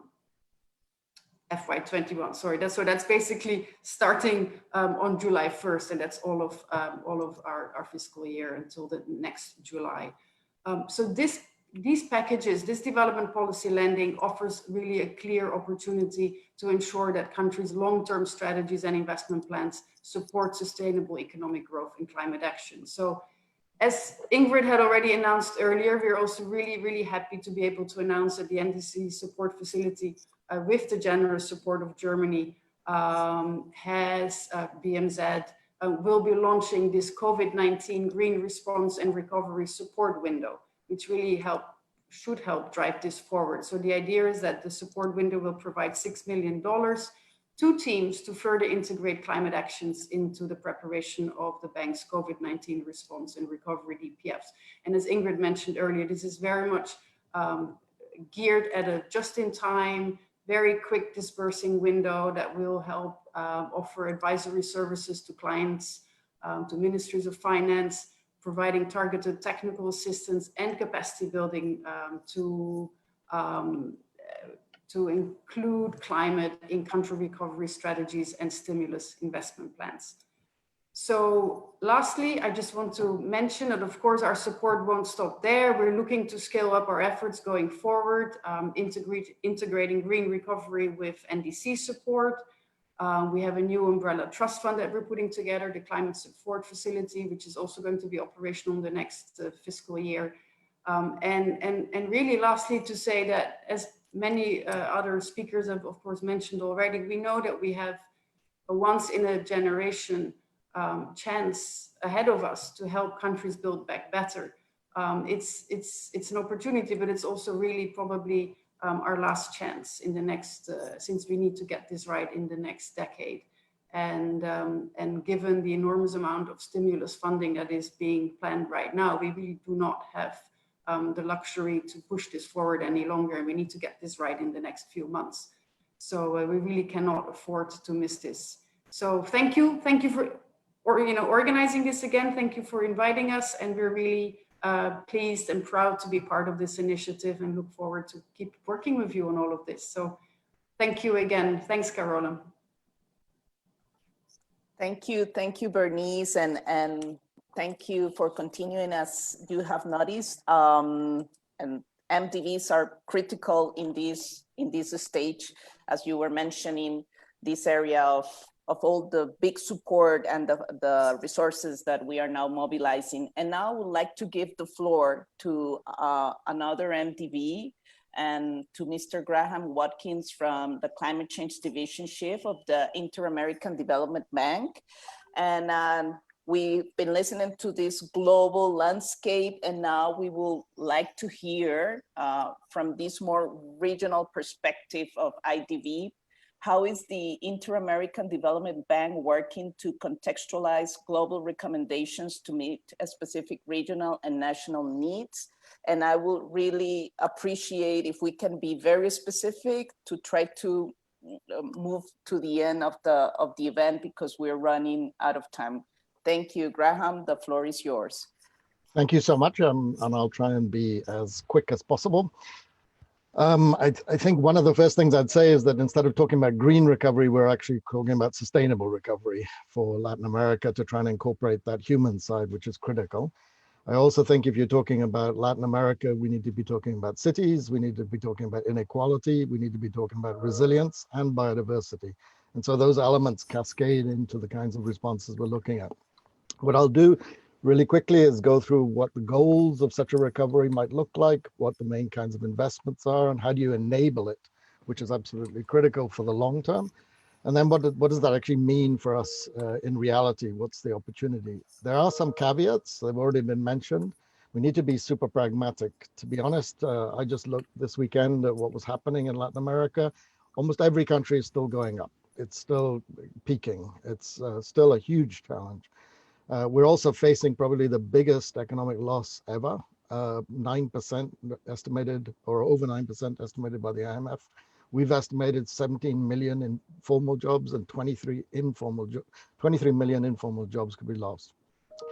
We also need to be pragmatic about the early stimuli. Those are really focused on health, social protection, jobs, liquidity, and fiscal changes.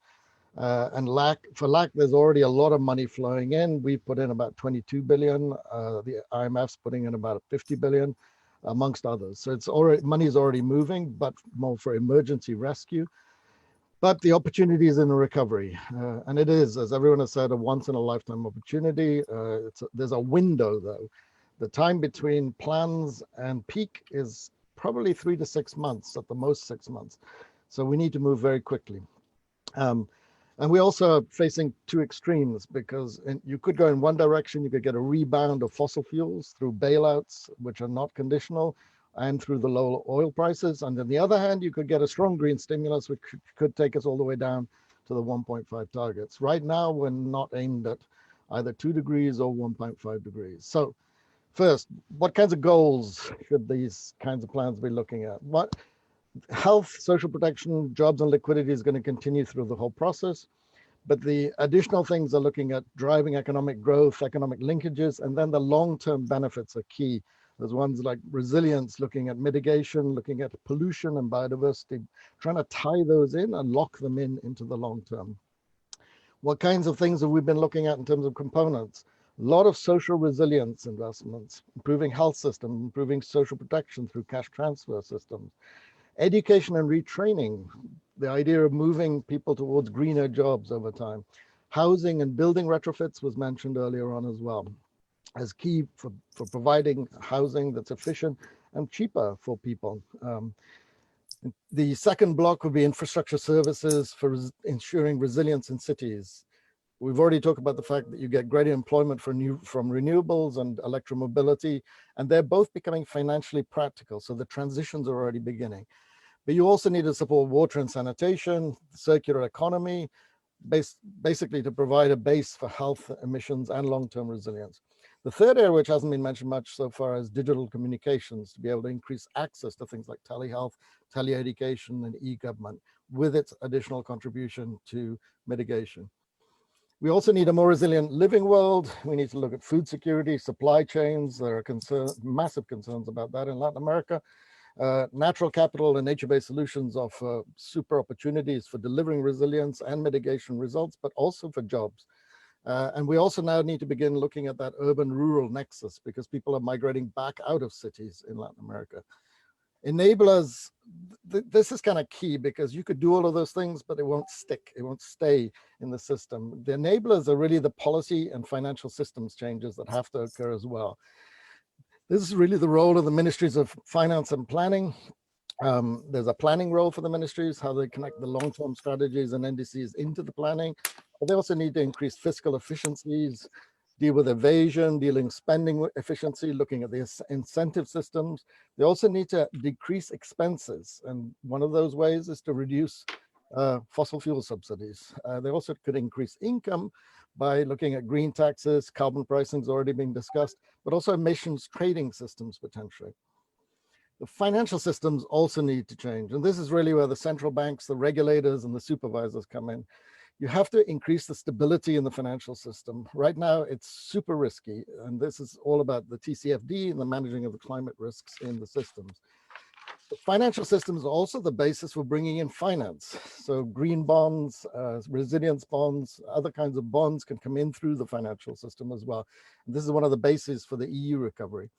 And we also need to be looking at mechanisms for mobilizing private sector, PPP structures, but also taxonomies for investments as well. So what does this mean? What can we do? I think one of the things that we're doing it right now, one of the things that we have to be doing is really creating that vision for the future, really spreading the vision everywhere, communicating about what we want to see happen in the world. There is a lot of support for it, but we need to make sure that that support is taken on board and people understand what it is you can do. Our own climate change action plan, we're changing to fit with recovery.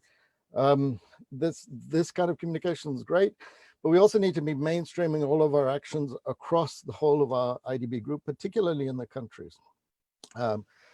We also need to be looking at how those long-term strategies and recovery plans can actually fit back into fit together, basically. Costa Rica is a great example of that. That's one place where it's already happening, but we need other countries to move in that direction. The fact that Jamaica's increasing ambition is great, and everybody should be moving also in that direction and tying it back into recovery. So thank you very much for that. We also are looking at how you tie what we call policy-based loans to sustainability. We've done a couple of those. One is Costa Rica, another one is Barbados for resilience. We're looking at a blue economy one for the Bahamas. So we're starting to think through how you create policy-based loans, so money for governments, but associated with policy changes. We also need to look at how we align the existing climate finance, the CIFs, the NAMA, the GCF, and our own trust funds with recovery and with climate action.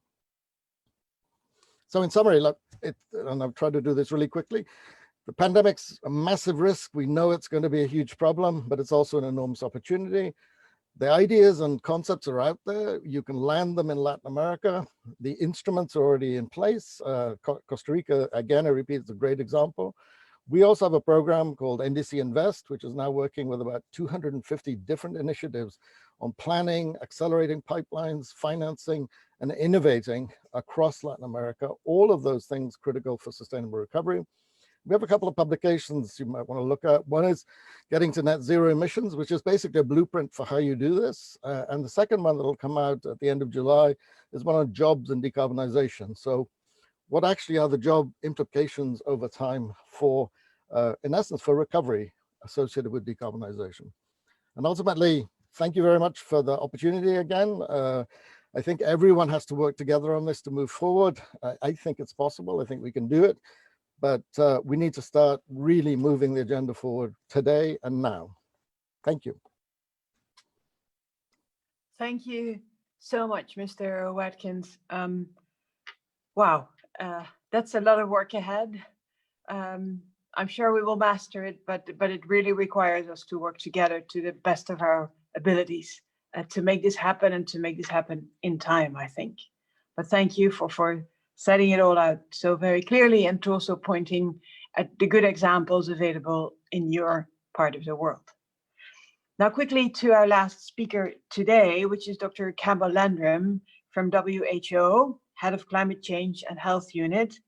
Well, WHO clearly has been a key player in addressing the COVID-19 pandemic. So it's very helpful, I think, to hear from you today. Specifically, we're interested to hear that given the COVID-19 consequences, countries are urgently asking for not only analytical support, but also technical support to ensure health is incorporated in their NDCs. How is WHO responding to this need, or how would you want to respond to this need to incorporate health in NDCs? Thank you, and over to you, please. Well, thank you very much. Thank you very much for the partnership and the invitation to speak. I'm quite conscious that we are short on time, so I will be as brief and to the point as possible. I've actually had quite a lot of time saved for me. Usually I spend the first few minutes of these presentations trying to convince people that health is really important and really connected to climate change. COVID-19 has done that in an incredibly forceful and unfortunate way. That case no longer really needs to be made, and we've heard from many of the previous speakers really articulating that case. And I think that one of the things that COVID has demonstrated is just how important that social dimension is, and the health dimension in terms of driving action. It's pretty much impossible to believe that a few months ago we would have put forward a scenario where half of the world's population was in lockdown, large parts of the economy were in deep freeze, but countries were prepared to do that because of the importance of health. And as we heard from the intervention from Jamaica, where it was made clear again that health is the #1 priority, we really do see that health can be a massive motivator for action. And this is not to put it in competition with the environment sector.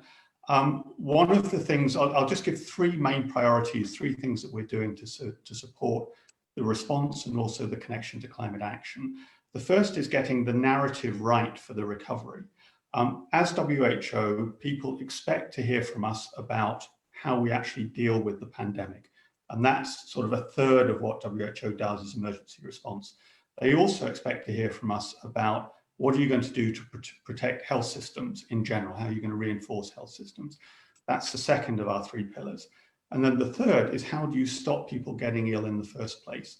And so what we have just launched within the last month or so is a manifesto for a healthy recovery from COVID-19. And this, our Director General, Dr. Tedros, has been launching this. He's been talking to the European Parliament recently. And I'll just give you the 6 prescriptions. And this is a health agenda. So the first of our prescriptions for a health agenda is protect nature, because that is where all human health comes from. It's also the source of the pandemics. All recent pandemics have come from effectively disrespecting the environment. So we're absolutely on board with that. The second is investing in basic services. And we've heard from several of the previous presenters about the importance of investing in water and sanitation, importance of investing in health systems, healthcare facilities, and ensuring that they're climate resilient. So we're very explicit about that. The third of the 6 is investing in clean energy systems. And we push that from a health point of view because we lose about 7 million lives a year from air pollution. It's one of the absolute biggest risk factors that we have. So it's absolutely imperative that we get off polluting energy from a health point of view.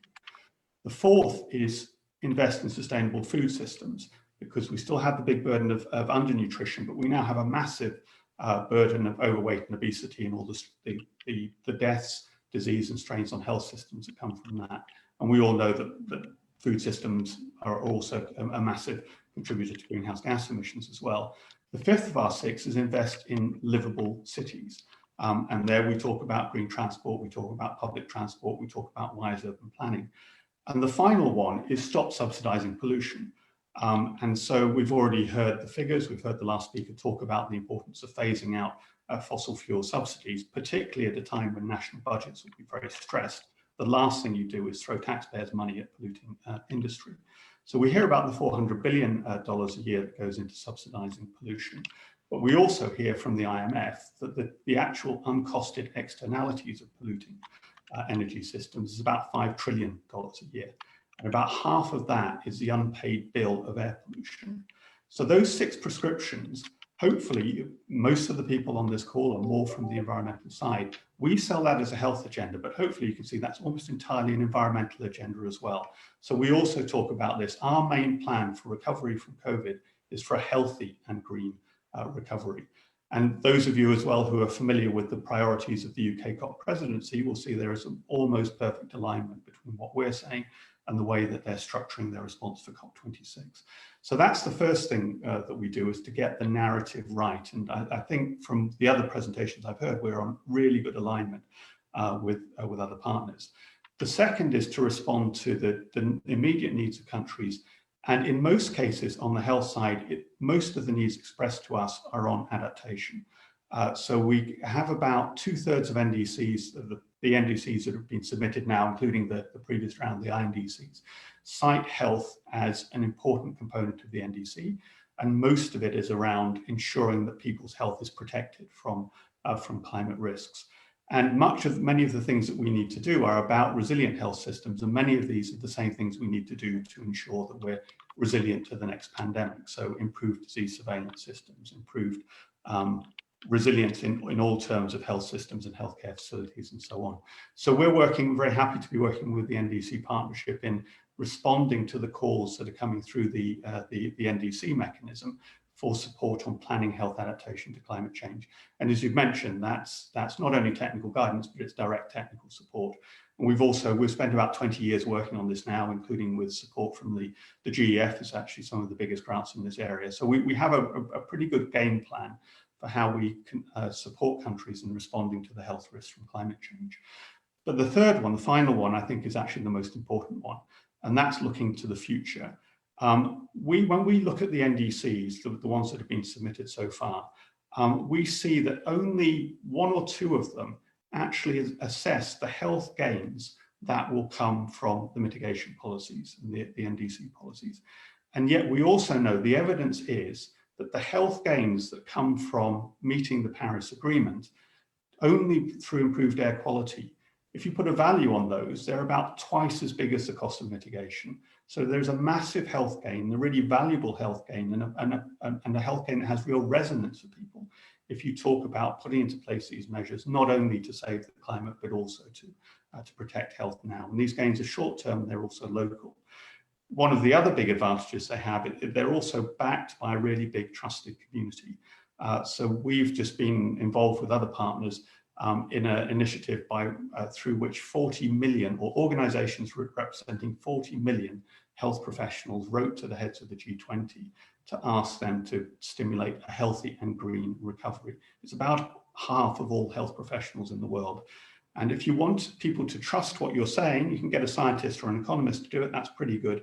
Even better is to get a doctor to do it, because they're even more trusted. Even better than that is to get a nurse to do it. They're the most trusted profession in the world. So this mobilization of the health community behind an agenda, which is both a health agenda and a climate agenda, we think is critically important.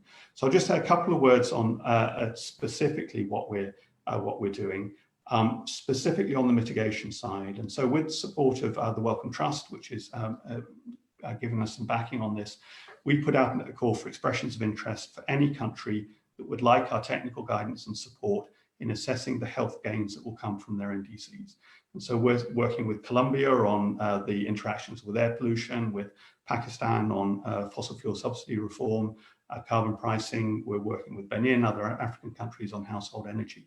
And in all cases, it's to add that health argument and that health evidence into the case for the NDCs and the mitigation policies that but we're all trying to promote through these ambitious NDCs. Just one quick word on timing. Even though the NDCs, some of them are already being submitted or will be submitted soon, in some cases we're working with countries to add an annex basically after the case to say we've already made this commitment, and then we will come along a couple of months later and say, by the way, you will save X thousand lives in your country through improved air quality and so on. So that the final connection I wanted to make was back to the economy. So we're absolutely clear that nature is the prime source of all human society, including health and well-being. Humans are and health are the main policy driver, but finance is what moves things. So I was very interested to hear the earlier interventions, which were talking about the support that will go into countries on economic assessment. We'd be very pleased to work with the NDC Partnership and others to ensure that the health component of that is also included as well, because all of the evidence shows that the health part of the valuation is often the largest part of the valuation, or one of the largest parts. So we'd like to basically to volunteer now to work with you on that health and economic assessment of the case for strong and ambitious NDCs. But I'll stop there, and just once again, thanks to the NDC Partnership for a really productive and I would say enjoyable relationship. Thank you.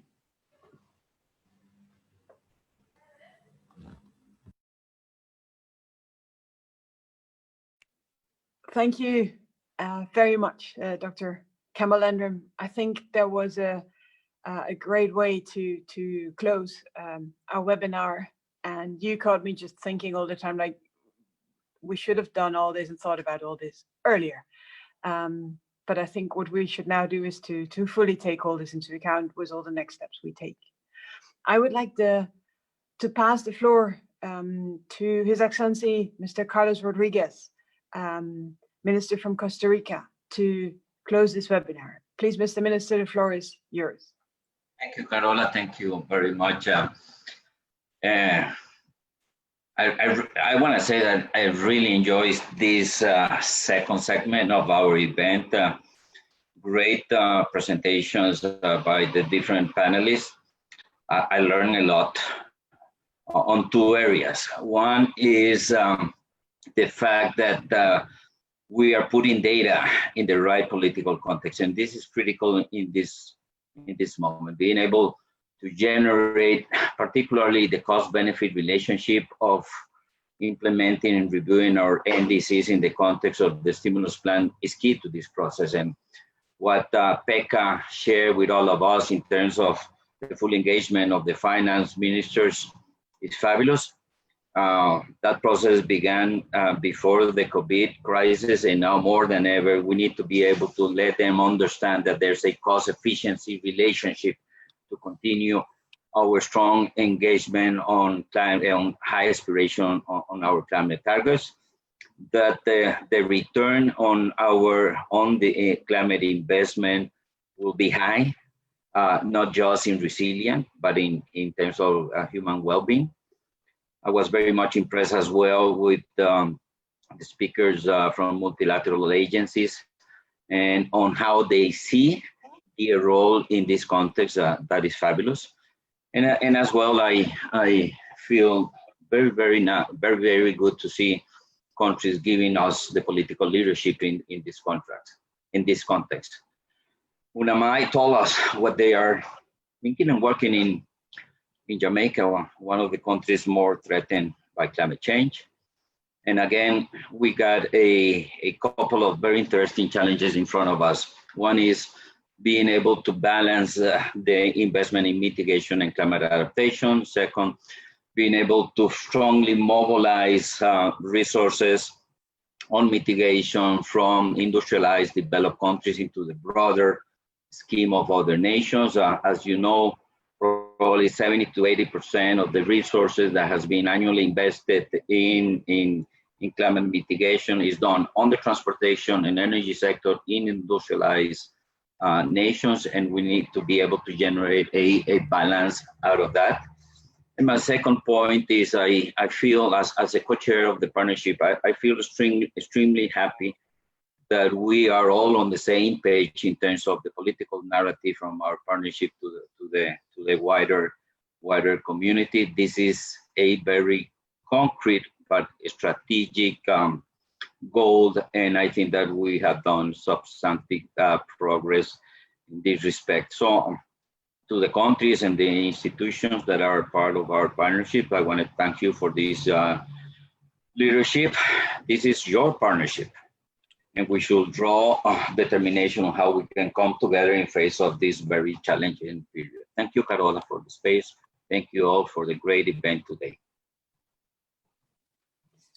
Thank you, Mr. Minister. And as my minister mentioned at the beginning of this event, you'll be transitioning to being the CEO of the Global Environment Facility this summer. And while I really, I'm thrilled to see you take office there, we're also very, very sad to see you leave the NDC Partnership as its champion and as its fantastic co-chair over the past period. And I would like to propose that everyone is on mute now so that we can give you a standing ovation from behind our screens, because that's the least we can do for you. And I wish you every bit of success in Washington. And I'm only hoping that the Costa Rican method will now make it to 195 countries around the world. Thank you, Mr. Minister, and a big round of applause for you. Thank you, Carola, and all of you for your best wishes. There will be a new minister coming. It will be younger, more passionate, and more committed than me. So the will be in very good hands. Bravo, Ministro.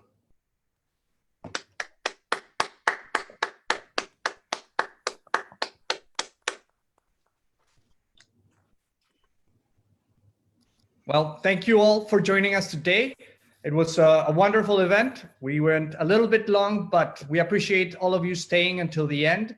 I think the conversation was very productive. The clear messages are there, and the partnership is ready to support the efforts by our member countries to align their recovery efforts with their climate goals and to support more ambitious climate action in the future. So thank you all for joining us. We'll be speaking in the near future. Bye-bye. Thank you, Pablo and the team for everything. All the time, a great job, and thank you as well. Thank you. Thank you, everyone. Thank you, Pablo. Thank Bye. you, everyone. Thank Bye. you.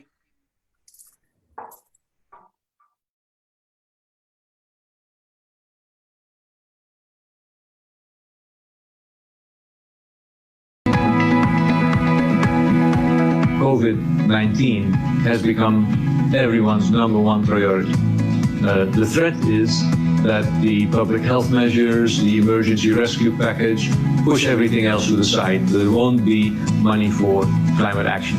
This is a wonderful, great opportunity to make the case on how we can become more resilient to future pandemic problems, but also future global threats around biodiversity loss and climate change.